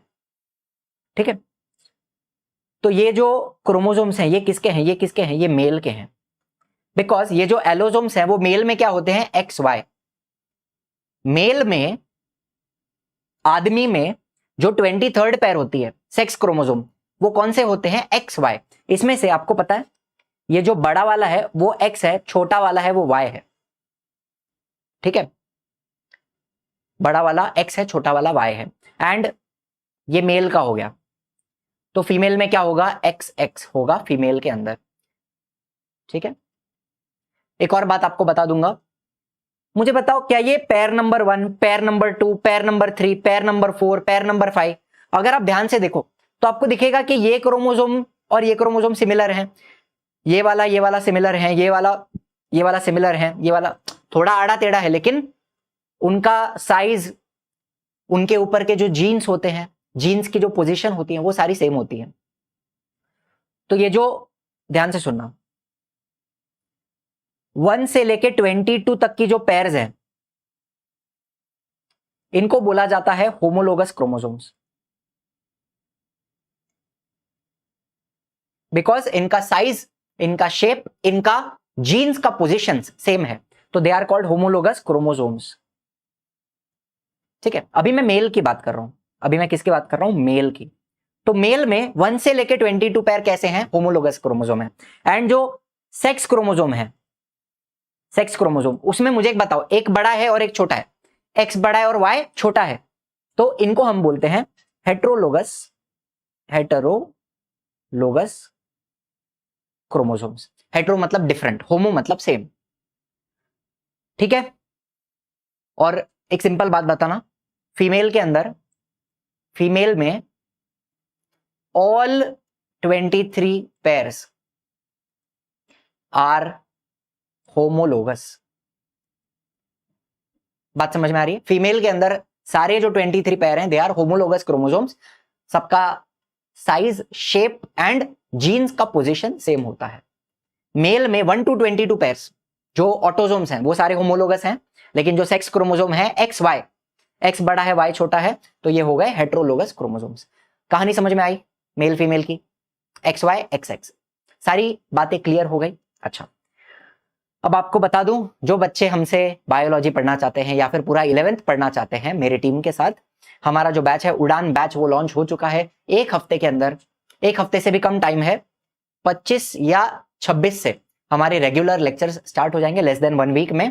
ठीक है, जो बच्चे ज्वाइन करना चाहते हैं कर लें, ताकि आपका कोई भी कंटेंट मिस ना हो। 11th का भी जो हम पढ़ाएंगे एकदम बेसिक से पढ़ाएंगे, तो 11th के शुरू के जो लेक्चर्स हैं वो सबसे इंपॉर्टेंट होते हैं, आपके बेसिक्स मिस नहीं होने चाहिए। यहाँ पर लाइव क्लास मिलता है, सिलेबस कंप्लीट होगा, मोबाइल पीसी टैबलेट सब जगह एक्सेस मिलता है, रिकॉर्डिंग मिलती है, डाउट क्लियरिंग सेशन रहेगा जूम के ऊपर, लाइव रिविजन रहेगा जूम के ऊपर। मेंटोरशिप के लिए हम आपके साथ हमेशा खड़े हैं, मुझसे बात करनी आप कर सकते हैं, आपके डाउट्स हैं आप क्लियर कर सकते हैं। Objective and subjective test series रहेगी, जो आप टेस्ट लिखोगे सब्जेक्टिव टेस्ट, उसका पीडीएफ हमें भेजिए, वो चेक करके भी आपको मिलेगा। ठीक है, तो कहीं ना कहीं हम हमेशा आपके लिए अवेलेबल हैं। मैं, शुभम सर, हमारी जो टीम है, शुभम सर फिजिक्स ले रहे हैं, मैं बायोलॉजी ले रहा हूं, मरिया मैम है केमिस्ट्री, योगेश सर मैथमेटिक्स, खुशी मैम बायोलॉजी, तो हम आपके लिए अवेलेबल हैं। जब भी आपको डाउट हो आप कॉल करके भी 1 to 1 कॉल करके आप आपका डाउट्स क्लियर कर सकते हैं हमसे। That is why the batch is different. ठीक है, बैच अगर ज्वाइन करना है तो जो ऐप हमारा है इजी लर्निंग, इजी लर्निंग, ये ऐप डाउनलोड करना पड़ेगा। उसके ऊपर आपको लाइव कोर्सेज दिखेंगे, उसके अंदर आप जाएंगे आपको उड़ान 3.0 दिखाई देगा, उसके अंदर बाय नाउ का ऑप्शन है, वहां पर पे ऑनलाइन एंड स्कैन क्यूआर का भी ऑप्शन है। डायरेक्टली पेमेंट कर सकते हैं ऑनलाइन, या फिर क्यूआर को स्कैन करके पेमेंट कर सकते हैं, किसी और के फोन से कर सकते हैं। फिर भी अगर कोई डाउट आ रहा है, नहीं समझ में आ रहा है, तो इसके ऊपर भी पेमेंट करके आप स्क्रीनशॉट भेज सकते हैं स्कैन करके, या फिर और कोई दिक्कत है, कोई भी डाउट है किसी भी प्रकार का, आप ये 2 नंबर हैं, इनके ऊपर आप कॉल करके कोई भी आपकी इंक्वायरी हो बात कर सकते हैं। ठीक है, चलिए आगे चलेंगे। अब देखो, मैंने आपको बताया क्रोमोसोम्स पैर में हैं, और भी बातें बताई, होमोलोगस क्रोमोसोम क्या होता है, हेटेरोलोगस क्या होता है, मेल में क्या होता है, फीमेल में क्या होता है, सब कुछ बताया। ऑटोसोम्स क्या होता है, एलोसोम्स क्या होता है, ये भी आपको बताया। ठीक है, अब देखो सेक्सुअल रिप्रोडक्शन में हमने बताया कि there are 2 parents, male parent होता है, फीमेल पेरेंट होता है, आदमी रहेगा औरत रहेगी, बराबर है, मेल एंड फीमेल। अब ये दोनों मेल एंड फीमेल, ये दोनों अपने बॉडी में, पेन किधर गई, हाँ, मेल एंड फीमेल ये दोनों अपने बॉडी में कुछ स्पेशल सेल्स बनाते हैं जिनको बोलते हैं गैमीट्स। ठीक है, एंड मेल गैमीट कौन सा है, स्पर्म है, फीमेल गैमीट कौन सा है, एग है। स्पर्म के अंदर होते हैं 23 क्रोमोसोम, एग के अंदर होते हैं 23 क्रोमोसोम। तो जब एक स्पर्म और एक एग मिलते हैं, जब गैमीट्स का क्या होता है, फर्टिलाइजेशन, फर्टिलाइजेशन, फर्टिलाइजेशन का मतलब क्या है, बेसिकली यूनियन, यूनियन मतलब जुड़ जाना। ठीक है, फर्टिलाइजेशन, इस प्रकार से फर्टिलाइजेशन हुआ, उससे क्या बनता है, जाइगोट बनता है। जाइगोट क्या होता है, zygote is the first cell of the baby, जो बेबी बनेगा उसका पहला सेल कौन सा है, जाइगोट है। अब ये जाइगोट जैसे ही डिवाइड करेगा, जाइगोट डिवाइड करेगा into 2 cell, 4 cell, 8 cell, 16 cell, धीरे धीरे करके ग्रो हो रहा है ना। जैसे ही जाइगोट डिवाइड होता है उसको एम्ब्रियो बोला जाएगा। देखो ध्यान से सुनो, जब ये जाइगोट सिंगल सेल है, सिंगल सेल, उसको मैं जाइगोट बोलता हूं, ठीक है। जो पहला सेल बना उसको मैं जाइगोट बोलता हूं। लेकिन जैसे ही ये डिवाइड होके इसके अंदर मान लो इस प्रकार से डिवाइड हुआ, 2 सेल बन गए डिवीजन के बाद, तो इसको मैं अभी एम्ब्रियो बोलना स्टार्ट करूंगा। जैसे ही उसका डिवीजन स्टार्ट होता है उसको हम एम्ब्रियो बोलना स्टार्ट करेंगे। तो पहले 2 सेल बनेंगे, फिर ऐसे 4 सेल बनेंगे, फिर 8 बनेंगे, 16 बनेंगे, 32 बनेंगे, धीरे धीरे बॉल ऑफ सेल बनेगा, फिर ब्लास्टोसिस्ट बनेगा। पढ़ा है ना हमने। तो जैसे ही डिवीजन स्टार्ट होता है जाइगोट का उसको हम एम्ब्रियो बोलते हैं। चलो ये बात क्लियर हुई। फिर जाइगोट से क्या बना, बेबी बना। और बेबी में कितने क्रोमोसोम आए, 46 क्रोमोसोम आए। तो यहां पर हुआ क्या, जो पापा के क्रोमोसोम थे और जो मम्मी के क्रोमोसोम थे वो आपस में पेयर बनाते हैं इस प्रकार से। देखिए ये स्पर्म के क्रोमोसोम मतलब ये किसके, ये पप्पा के क्रोमोसोम्स हैं। और एग के क्रोमोसोम मतलब ये मम्मा के क्रोमोसोम है। तो जब फर्टिलाइजेशन होता है जाइगोट के अंदर, ये क्रोमोसोम्स क्या बनाते हैं, पेयर बनाते हैं, ठीक है। तो हमने कितनी पेयर पढ़ी, 23 पेयर पढ़ी ना, 23 पेयर्स होती हैं। ये पेयर नंबर 1 है मान लो, ये पेयर नंबर 2 है, ये पेयर नंबर 3 है। तो इसमें एक क्रोमोसोम पापा का, एक मम्मी का, एक पापा का, एक मम्मी का, एक पापा का, एक मम्मी का, ठीक है। तो हर एक पेयर में एक क्रोमोसोम पप्पा का, एक मम्मी का, एक पप्पा का, एक मम्मी का, एक पप्पा का, एक मम्मी का, एक पप्पा का, एक मम्मी का, पप्पा का, मम्मी का। आर यू गेटिंग मी, कहानी समझ में आ रही। पप्पा और मम्मी के क्रोमोसोम पेयर बनाते हैं, तब जाके आपका जाइगोट बनता है, पेयरिंग होती है, ठीक है, क्रोमोसोम्स की। ठीक, अब एक और कंसेप्ट पे आते हैं, प्लॉइडी क्या होता है। प्लॉइडी, बच्चों को यहां पर भी कंफ्यूजन होता है, ध्यान से सुनना। ये स्पर्म है, ये स्पर्म के क्रोमोसोम है, मतलब ये पप्पा के क्रोमोसोम है। इनको मैं बोलूंगा one set of chromosome, one full set of chromosome, जो पप्पा से आ रहा है, one full set of chromosome, इसको मैं बोलता हूं haploid condition and it is represented by writing a n. One full set of chromosome, इस कंडीशन को हैप्लॉइड कंडीशन बोलते हैं, ठीक है। वैसे ही एग में भी ये मम्मा के क्रोमोसोम है, इसको भी one full set of chromosome बोलूंगा, one full set of chromosome, haploid condition represented by N. तो जब जाइगोट बनता है, क्रोमोसोम्स पेयर में आ जाते हैं। Can I say there are 2 sets of chromosome, पापा का सेट और मम्मी का सेट पेयर में आ गया, 2 sets of chromosome, the condition is diploid represented by 2n। तो प्लॉइडी क्या होती है, प्लॉइडी मतलब बेसिकली कंडीशन, कौन सी कंडीशन है, 1 सेट ऑफ क्रोमोसोम है या 2 सेट ऑफ क्रोमोसोम। अगर मैं आपको क्वेश्चन पूछूं कि स्पर्म की प्लॉइडी बताओ, स्पर्म की प्लॉइडी बताओ, तो आप क्या बताओगे, आप बोलोगे हैप्लॉइड है। अब मैं पूछा सोमैटिक सेल, सोमैटिक सेल की प्लॉइडी बताओ। सोमैटिक सेल मतलब आपका बॉडी सेल, आपका स्किन का सेल हो गया, हार्ट का सेल हो गया, लिवर का, किडनी का, लंग्स का, स्टमक का, सब जगह का, बॉडी का सेल, उसको सोमैटिक सेल बोलते हैं। सोमैटिक सेल की प्लॉइडी अगर मैं पूछूं तो आप बताओगे डिप्लॉइड। उसके अंदर क्या है, 2 सेट्स ऑफ क्रोमोसोम है। तो प्लॉइडी मतलब क्या, प्लॉइडी मतलब how many sets of chromosomes are there, haploid है या डिप्लॉइड है, इसको प्लॉइडी बोलते हैं। कोई दिक्कत, क्लियर हुआ। अच्छा, फिर मैंने पूछा एक और सवाल, चलो आपके लिए, मैंने अगर पूछा जब प्लांट में डबल फर्टिलाइजेशन होता है, वहां पे जाइगोट बनता है और फिर एंडोस्पर्म बनता है। एंडोस्पर्म के अंदर पोलार न्यूक्लियाई और मेल गैमेट ट्रिपल फ्यूजन होता है। तो वहां पर जो एंडोस्पर्म है, एंडोस्पर्म, उसकी प्लॉइडी क्या होती है, उसकी प्लॉइडी होती है triploid. 2 polar nuclei, polar nuclei, nuclei plus 1 male gamete, तो ये सब मिलके क्या बनता है, 3n बनता है, ट्रिप्लॉइड, ठीक है। हैप्लॉइड समझा 1 सेट ऑफ क्रोमोसोम, डिप्लॉइड समझा 2 सेट्स ऑफ क्रोमोसोम, ट्रिप्लॉइड होता है 3 सेट्स ऑफ क्रोमोसोम, लेकिन ह्यूमंस में ऐसा सब नहीं होता, एंडोस्पर्म में होता है, प्लांट में होता है ट्रिप्लॉइड, ठीक है। चलो, क्रोमोसोम्स कब दिखाई देते हैं, ओनली ड्यूरिंग सेल डिवीजन। आप यहां देखो, यहां पे आपको कोई क्रोमोसोम दिख रहा है? नहीं। ये जो न्यूक्लियस है ये अभी इंटरफेज में है। इंटरफेज मतलब क्या? सेल डिवीजन के लिए तैयारी कर रहा है। सेल जो है ना वो क्या कर रहा है? डिवीजन की तैयारी कर रहा है। उस फेज को इंटरफेज बोला जाता है। ठीक है, तो यहां पर आपको क्रोमोसोम दिखाई नहीं देंगे, यहां पर भी क्रोमोसोम दिखाई नहीं दे रहे हैं। ये सारे क्या है? इंटरफेज में। ये सारे न्यूक्लियस कैसे हैं? इंटरफेज के न्यूक्लियस हैं। यहां पर आपको कुछ कुछ दिखाई दे रहा है, थोड़ा थोड़ा क्रोमोसोम बनते हुए दिखाई दे रहा है, तो इसको मैं प्रोफेज मान सकता हूं। इसको मैं क्या मान सकता हूं?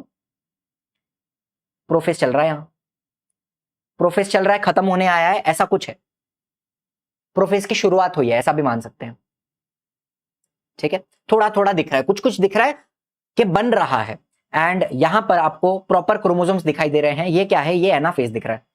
एनाफेज सेपरेट हो रहे हैं ना क्रोमोसोम्स, ऊपर जा रहे हैं, नीचे जा रहे हैं, सेपरेशन हो रहा है सिस्टर क्रोमैटिड का। तो क्रोमोसोम प्रॉपरली कब दिखाई देते हैं? सिर्फ सेल डिवीजन के दौरान दिखाई देते हैं।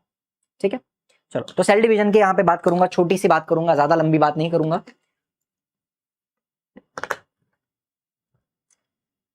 देखो, अगर मैं इस डब्बे को डिवाइड करूं तो 2 छोटे टुकड़े हुए, फिर मैं और एक बार डिवाइड करूं तो 4 और छोटे टुकड़े हुए, और डिवाइड करूं डिवाइड करूं डिवाइड करूं डिवाइड करूं, जितनी बार डिवाइड करूंगा उसके टुकड़े छोटे छोटे छोटे छोटे होते जाएंगे।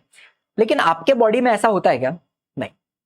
आपका जब सेल डिवाइड होता है, जब सेल डिवीजन होने वाला होता है, अगर ऐसे आपके अंदर सेल डिवीजन हुआ तो सेल का साइज छोटा छोटा छोटा छोटा होते जाएगा, फिर सेल तो एकदम गायब हो जाएगा ना, इनविजिबल हो जाएगा, खत्म हो जाएगा।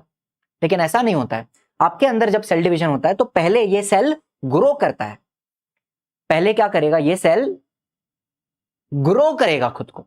तो यहां पर साइटोप्लाज्मिक ग्रोथ होगी, साइटोप्लाज्म बढ़ेगा, अंदर के जो ऑर्गेनेल्स हैं वो भी डुप्लीकेट बनते हैं, होते हैं ना अंदर ऑर्गेनेल्स, माइटोकॉन्ड्रिया होगा, क्लोरोप्लास्ट हो गया। एनिमल सेल की अगर बात करूं तो एंडोप्लाज्मिक रेटिकुलम है, गोल्गी बॉडीज है, लाइसोसोम्स है, वैक्यूल्स हैं, बहुत कुछ है ना। तो साइटोप्लाज्मिक ग्रोथ होती है, ऑर्गेनेल्स डुप्लीकेट होते हैं, रेप्लिकेट होते हैं। एट द सेम टाइम जो डीएनए होता है वो भी रेप्लिकेट होता है, वो भी डबल हो जाता है। डीएनए क्या होगा? डीएनए भी डबल हो जाता है। डीएनए डबल्स, फिर जाके वो डिवाइड करेगा। ठीक है, इस प्रोसेस को हम बोलते हैं सेल ग्रोथ। एंड एक बार ग्रोथ कंप्लीट हो जाती है, अच्छा ये ग्रोथ कहां होती है? ये पूरी ग्रोथ होगी इंटरफेज में। इंटरफेज जहां पर सेल क्या कर रहा है? डिवीजन की तैयारी कर रहा है। सेल की ग्रोथ हो गई, डीएनए डबल हो गया, उसके बाद ये डिवाइड करेगा इनटू डॉटर सेल्स। इनको क्या बोलूंगा? Daughter cells. और ये कौन था? ये पेरेंट सेल। ठीक है, तो पेरेंट सेल क्या करता है? ग्रोथ करता है, बाद में डिवाइड करता है into daughter cells. DNA double होता है, ये बात याद रखना। अच्छा, अब ध्यान से सुनना, बहुत ही इंपॉर्टेंट कंसेप्ट है, बहुत ही इंपॉर्टेंट। मान लेते हैं डीएनए डबल होने के पहले, बिफोर डीएनए रेप्लिकेशन, अगर क्रोमोसोम ऐसा दिख रहा है। बाय द वे, क्रोमोसोम कब दिखते हैं? Only during cell division. तो हम यहां पर इमेजिन कर रहे हैं कि बिफोर डीएनए रेप्लिकेशन क्रोमोसोम ऐसा दिखता होगा। एक्चुअली में क्रोमोसोम दिखते नहीं है। कब दिखते हैं? Only during cell division. बाकी टाइम क्या रहेगा? क्रोमैटिन मटेरियल रहेगा, आपको दिखाई देगा नहीं। लेकिन हम इमेजिन कर रहे हैं कि बिफोर डीएनए रेप्लिकेशन क्रोमोसोम ऐसा सिंगल सिंगल दिखेगा। उसमें मुझे एक बात बताओ, ये पापा का हो गया, ये मम्मी का हो गया, तो इसको मैं 2n बोल सकता हूं?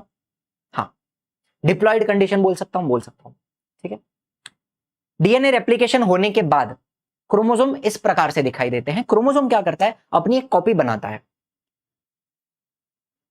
मुझे बताओ, क्या यहां पे क्रोमोसोम का नंबर डबल हो गया? अगर मैं बोलूं पहले 46 क्रोमोसोम थे, तो डीएनए रेप्लिकेशन होने के बाद क्या 92 हो जाएगा?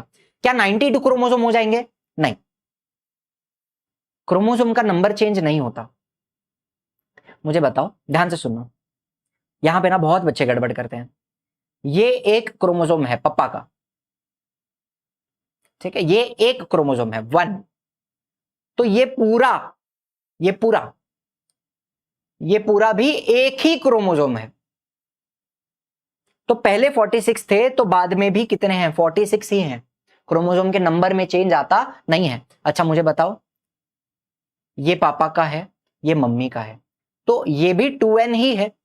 क्रोमोसोम के नंबर में भी चेंज नहीं है और प्लॉइडी में भी चेंज नहीं है। पहले भी डिप्लॉइड था, बाद में भी डिप्लॉइड है।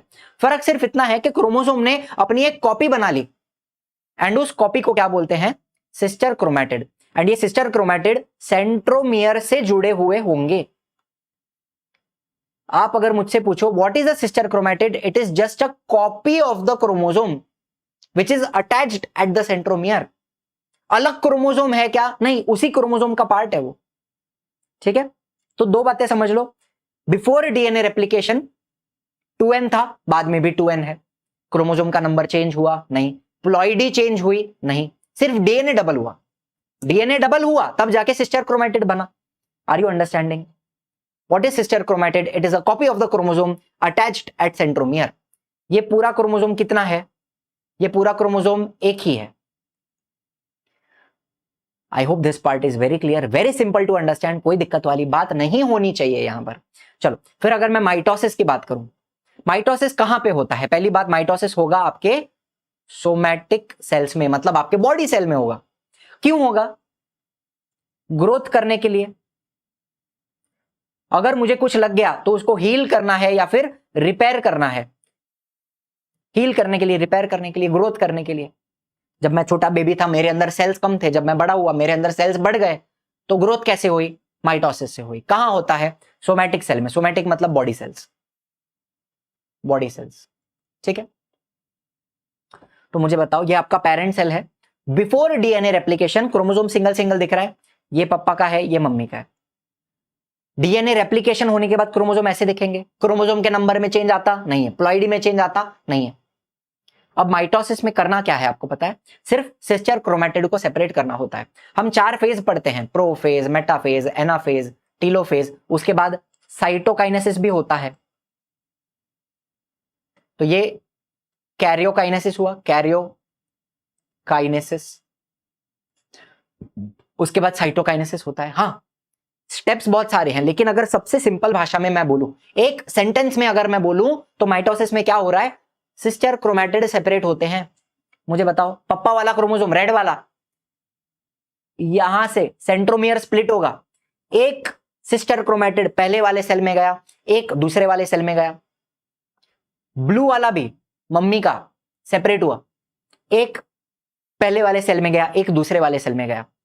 अब मुझे बताओ, पप्पा का सेट और मम्मी का सेट, मतलब ये 2n है, डिप्लॉइड है। दो ही सेट है ना, पप्पा का सेट और मम्मी का सेट, किसी और का बाजू वाले का सेट भी है क्या? नहीं है, डिप्लॉइड कंडीशन है। अब यहां पर इनको मैं क्या बोलता हूं? डॉटर सेल्स बोलता हूं। डॉटर सेल के अंदर भी पप्पा का सेट है और मम्मी का सेट है, तो ये भी डिप्लॉइड है। पप्पा का सेट है, मम्मी का सेट है, ये भी डिप्लॉइड है। प्लॉइडी चेंज होती नहीं है। तो ध्यान से सुनिए, माइटोसिस को अगर मुझे रिप्रेजेंट करना है तो मैं कैसे रिप्रेजेंट करता हूं? ऐसे। कोई दिक्कत वाली बात है? सिस्टर क्रोमैटिड सेपरेट होते हैं, तो हमें करना क्या है? डीएनए को डबल करना है, सिस्टर क्रोमैटिड को बनाना है, फिर सेपरेट करना है। फिर अगेन प्रोसेस रिपीट होगी, डीएनए डबल होगा, सिस्टर क्रोमैटिड बनेगा, फिर सेपरेट होगा, फिर डबल होगा, फिर बनेगा, फिर सेपरेट होगा। तो ये चलते रहेगा, सेल्स का नंबर बढ़ते रहेगा। Are you understanding? ये होता है माइटोसिस। बहुत ही सिंपल चीज है, सेपरेशन ऑफ सिस्टर क्रोमैटिड। इसके स्टेप्स तो हम पढ़ेंगे डिटेल में, प्रोफेज, मेटाफेज, एनाफेज, टेलोफेज पढ़ेंगे डिटेल में, लेकिन यहां पर बेसिक आइडिया आपको समझ में आनी चाहिए माइटोसिस में होता क्या है। ये पूरा पीडीएफ आपको डिस्क्रिप्शन में मिल जाएगा, आपके रिवीजन के लिए काम आएगा। पढ़ लेना एक बार, इसको अच्छे से समझ लेना क्या बताया है। फिर मियोसिस की बात करता हूं तुरंत। मियोसिस कहां होता है? मियोसिस होता है आपके जर्म सेल में, जर्म सेल्स। ये जर्म सेल मतलब क्या? बैक्टीरिया, कीटाणु? नहीं बेटा, जर्म सेल कहां होते हैं? ये होते हैं आपके गोनैड्स में। म्हणजे काय? गोनैड्स मतलब टेस्टिस, मेल में टेस्टिस एंड फीमेल में ओवरी, ओवरीज। तो ये जर्म सेल्स कहां होते हैं? टेस्टिस में होते हैं और ओवरीज में होते हैं। अच्छा, अब बताओ ये जर्म सेल कैसे होते हैं? जर्म सेल डिप्लॉयड होते हैं भाई साहब। हाँ, जर्म सेल डिप्लॉयड होते हैं। ये जर्म सेल मियोसिस करेंगे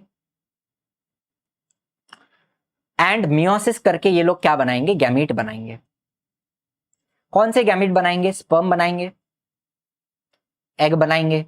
और ये स्पर्म और एग कैसे हैं? ये हैप्लॉइड है। तो यहां पर क्या हो रहा है? हम शुरू डिप्लॉइड से कर रहे हैं, लेकिन अल्टीमेटली जब गैमीट बनता है तो वो कैसा बनता है? हैप्लॉइड बनता है। इसको मैं मियोसिस को मैं बोलता हूं रिडक्शनल डिवीजन। रिडक्शनल डिवीजन यहां पर क्या होती है? प्लॉइडी डिक्रीज हो रही है, रिड्यूस हो रही है, 2n से n हो रहा है, डिप्लॉइड से हैप्लॉइड हो रहा है, रिडक्शनल डिवीजन। क्या बात क्लियर है, समझ में आई है?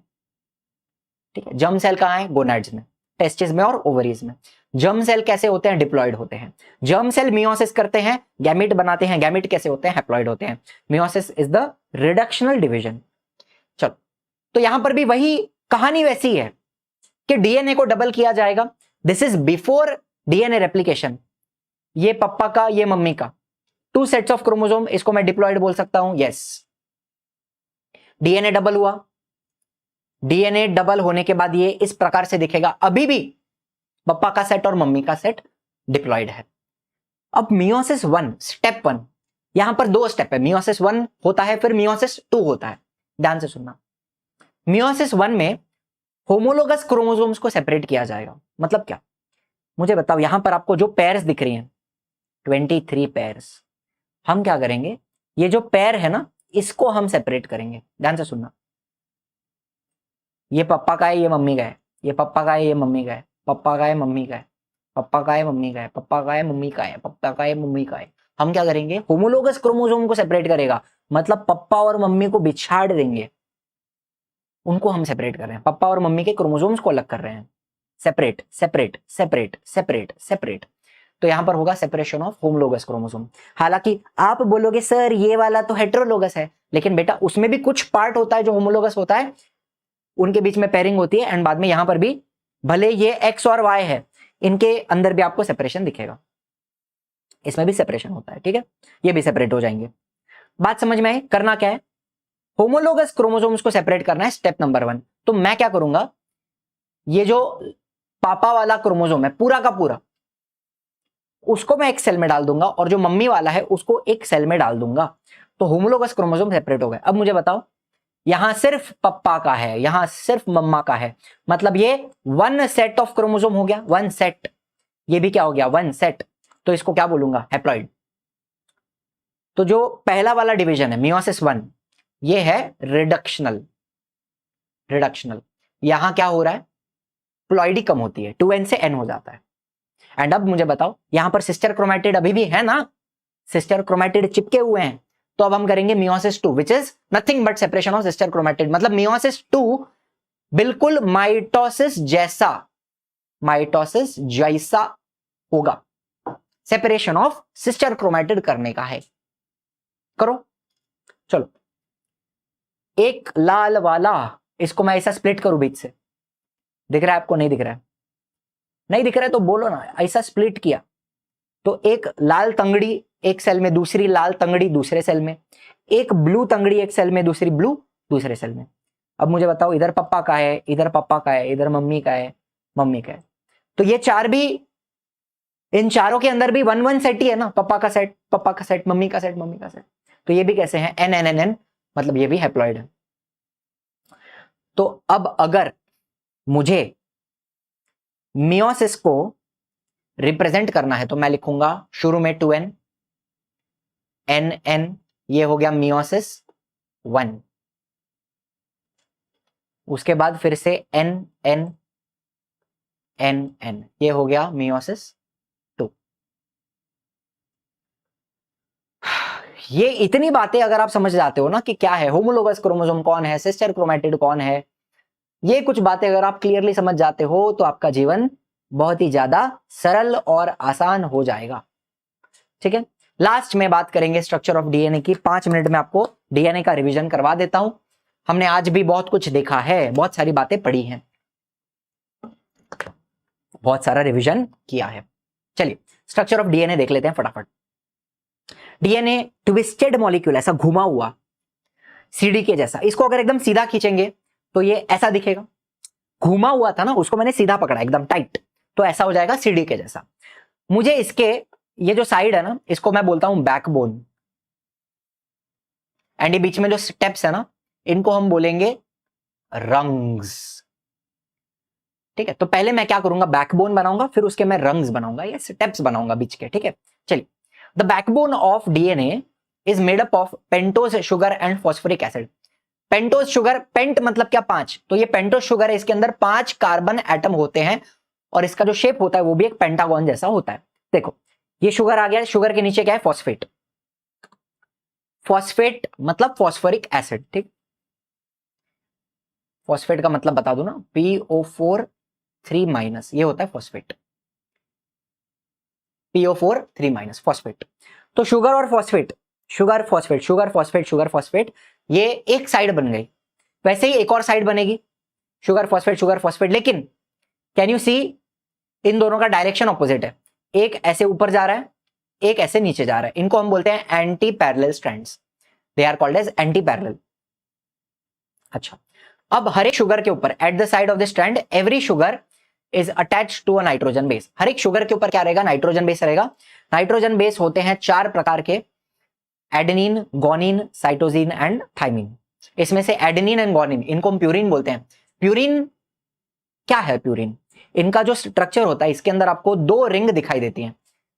केमिकल स्ट्रक्चर में आपको 2 रिंग दिखाई देती हैं, इनको हम प्यूरिन बोलते हैं। वैसे साइटोसिन एंड थाइमिन क्या है, पिरिमिडिन, इनका जो स्ट्रक्चर होता है उसके अंदर आपको सिर्फ एक रिंग दिखाई देगी। नाम याद रखना है, purine and pyrimidine, AGCT। Adenine, गोनिन purine है, साइटोसिन थाइमिन पिरिमिडिन है। ठीक है, अच्छा अब कहानी कैसी है, एडेनिन जो है वो थाइमिन के साथ पैर करता है बाय 2 हाइड्रोजन बॉन्ड्स। देखो एडेनिन थाइमिन दिखाई दे रहा है आपको, एडेनिन थाइमिन, ये दोनों पैर करते हैं बाय 2 हाइड्रोजन बॉन्ड। बेटा हाइड्रोजन बॉन्ड क्या होता है ये आपको मैं 2 मिनट में बताता हूं। वैसे गोनिन एंड साइटोसिन 3 हाइड्रोजन बॉन्ड से पैर करते हैं इस प्रकार से, गोनिन साइटोसिन। क्या एडेनिन कभी गोनिन के साथ पैर कर सकता है, नहीं कर सकता। क्या एडेनिन साइटोसिन के साथ पैर कर सकता है, नहीं कर सकता। एडेनिन ओनली पैर, समझो ना बात को, आप क्या लिखा है यहां,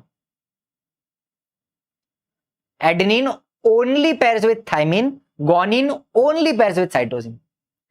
ठीक है, और किसी के साथ पेयरिंग इनकी होती नहीं है। ये जो पेयरिंग है इसको हम बोलते हैं कॉम्प्लीमेंट्री बेस पेयरिंग। सिंपल भाषा में बेटा कॉम्प्लीमेंट्री का मतलब क्या है, A पेयर्स विथ T। अब इसमें मुझे एक बात बताओ, आपका जो A है क्या वो प्यूरिन है, और जो T है क्या वो पिरिमिडिन है। तो हमेशा याद रखना, एक प्यूरिन एक पिरिमिडिन के साथ पेयर करता है। उसी प्रकार से G pairs with C।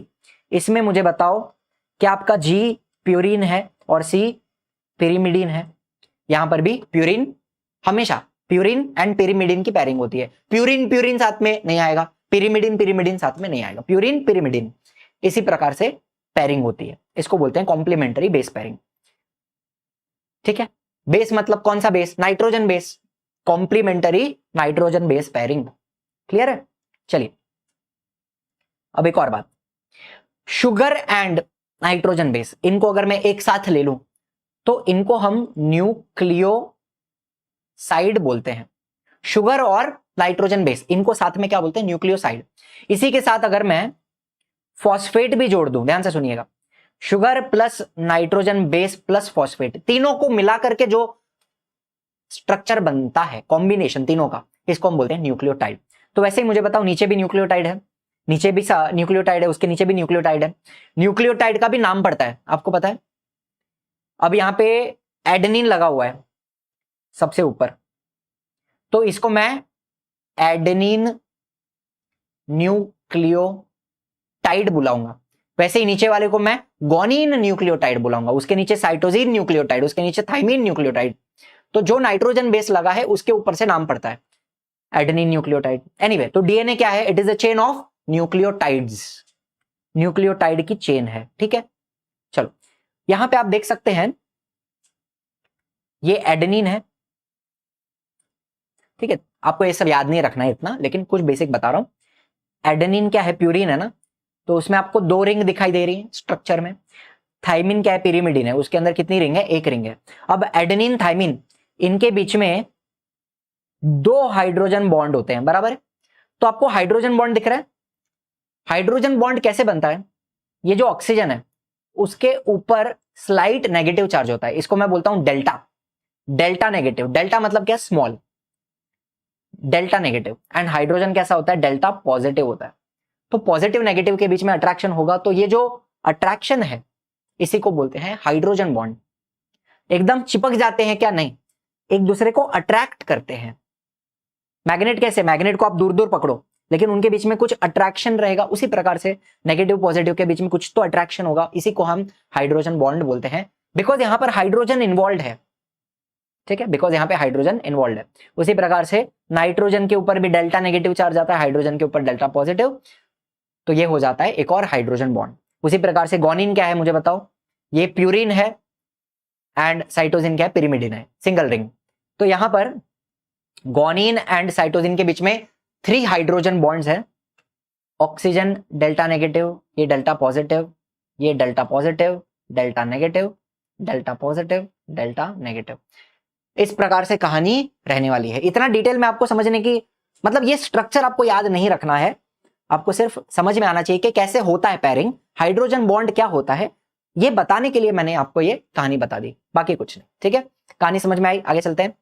Now बस यही बात है, डीएनए का जो स्ट्रक्चर है, the 2 strands of DNA coiled around each other forming a double helix structure. ये जो कॉइलिंग वाला स्प्रिंग जैसा स्ट्रक्चर बन जाएगा, इसी को हम डबल हेलिक्स स्ट्रक्चर बोलते हैं। देखो, इसको हेलिक्स बोलते हैं। अब यहां पर मुझे बताओ, ये बहुत गंदा बना रहा हूं मैं, लेकिन कुछ ऐसा, एक स्प्रिंग रहेगी तो उसको सिंगल हेलिक्स बोलते हैं। यहां पर 2 स्ट्रैंड है जो ऐसे ऐसे घूम रही है, ऐसे ऐसे घूम रही है ना, तो इसको डबल हेलिक्स बोला जाता है। ठीक है, ये सिंगल हेलिक्स है, समझ लो, स्प्रिंग जैसा स्ट्रक्चर, ये क्या है, सिंगल हेलिक्स। और यहां पे क्या बनता है, यहां पे ऐसा डबल हेलिक्स बनता है। I hope very clear. ठीक, वैसे ही आरएनए का स्ट्रक्चर देख लेते हैं। आरएनए कैसा होता है ना, सबसे बड़ा डिफरेंस क्या है, RNA is single stranded. DNA में दो स्ट्रैंड्स होती हैं, 2 साइड होती हैं, यहां पर एक सिंगल साइड रहेगी, सिंगल स्ट्रैंड रहेगी। ठीक है, RNA is the second important nucleic acid. पहला कौन है, डीएनए है। Can you see the single strand, single strand. बाकी स्ट्रक्चर बहुत ज्यादा सिमिलर है। यहां पर भी आपको 4 नाइट्रोजन बेस दिखाई देते हैं। इसका भी जो बैकबोन है वो शुगर और फॉस्फेट से ही बनता है, एंड 4 नाइट्रोजन बेस होते हैं। लेकिन यहां पे थाइमिन नहीं होगा, थाइमिन के जगह पे क्या रहता है, यूरासिल रहेगा। ठीक है, तो आपको एक सिंपल बात बता दूं, ये प्यूरिन है, ये प्यूरिन है, ये पिरिमिडिन है, यूरासिल भी एक प्रकार का पिरिमिडिन है। ठीक है, आपको दिख रहा है सिंगल रिंग, आपको दिखा दूं, चलो एक और बात, ये रिंग नंबर 1, ये रिंग नंबर 2, ये रिंग नंबर 1, ये रिंग नंबर 2, ये रिंग 1, ये रिंग 1, यूरासिल भी क्या है, पिरिमिडिन है। ठीक है, चलिए फिर ये बन जाता है आपका आरएनए का स्ट्रक्चर। मुझे बताओ ये क्या है, न्यूक्लियोटाइड है, sugar, nitrogen base and phosphate, तीनों मिलकर क्या बनता है, न्यूक्लियोटाइड बनता है। It is the smallest unit of RNA. तो इसी प्रकार से आरएनए भी किसका बना हुआ है, न्यूक्लियोटाइड का बना हुआ है। Large number of nucleotide are bonded together to form molecule of RNA. ठीक है, 3 प्रकार के आरएनए होते हैं, mRNA, rRNA, ribosomal RNA and tRNA, transfer RNA. इन तीनों का काम हमने देखा हुआ है। ये लोग क्या करते हैं, मैसेंजर आरएनए कहां बनता है, न्यूक्लियस के अंदर बनता है by the process of transcription. And ये जो जीन के ऊपर का मैसेज होता है, प्रोटीन बनाने का मैसेज, प्रोटीन बनाने का कोड, उसको राइबोसोम तक लेके जाता है। राइबोसोम किसका बनता है, आरआरएनए का बनता है। ठीक है, एंड टीआरएनए क्या करता है, एक एक अमीनो एसिड को पकड़ पकड़ के राइबोसोम पे लेके आएगा ट्रांसलेशन करने के लिए। तो जो पूरा हमने प्रोटीन सिंथेसिस 10th में पढ़ा, वो तो आपको फिर से 12th में आएगा। प्रोटीन सिंथेसिस आपको डिटेल में फिर से 12th में आएगा। लेकिन 3 टाइप के आरएनए होते हैं, एमआरएनए, आरआरएनए, टीआरएनए। थोड़ा सा यहां तक याद रखना। बस अपनी कहानी यहां पे हम समाप्त करते हैं। बहुत सारी बातें मैंने एक्स्ट्रा भी बताई हैं, कुछ पुरानी कुछ नहीं। ठीक है, पीडीएफ इन द डिस्क्रिप्शन, इसको याद कर लेना। जो बच्चे बैच ज्वाइन करना चाहते हैं कॉल कीजिए, अपनी सीट बुक कर दीजिए। बैच हमारा छोटा रहेगा, लिमिटेड सीट रहेंगी, तब जाके हम अपना पर्सनल नंबर वगैरह जो है दे पाते हैं। अदरवाइज बैच में अगर बहुत सारे बच्चे हैं तो नंबर नहीं दिया जा सकता। That is why the batch will be small. तो book your seats as soon as possible. Thank you so much for watching. जय हिंद, जय महाराष्ट्र।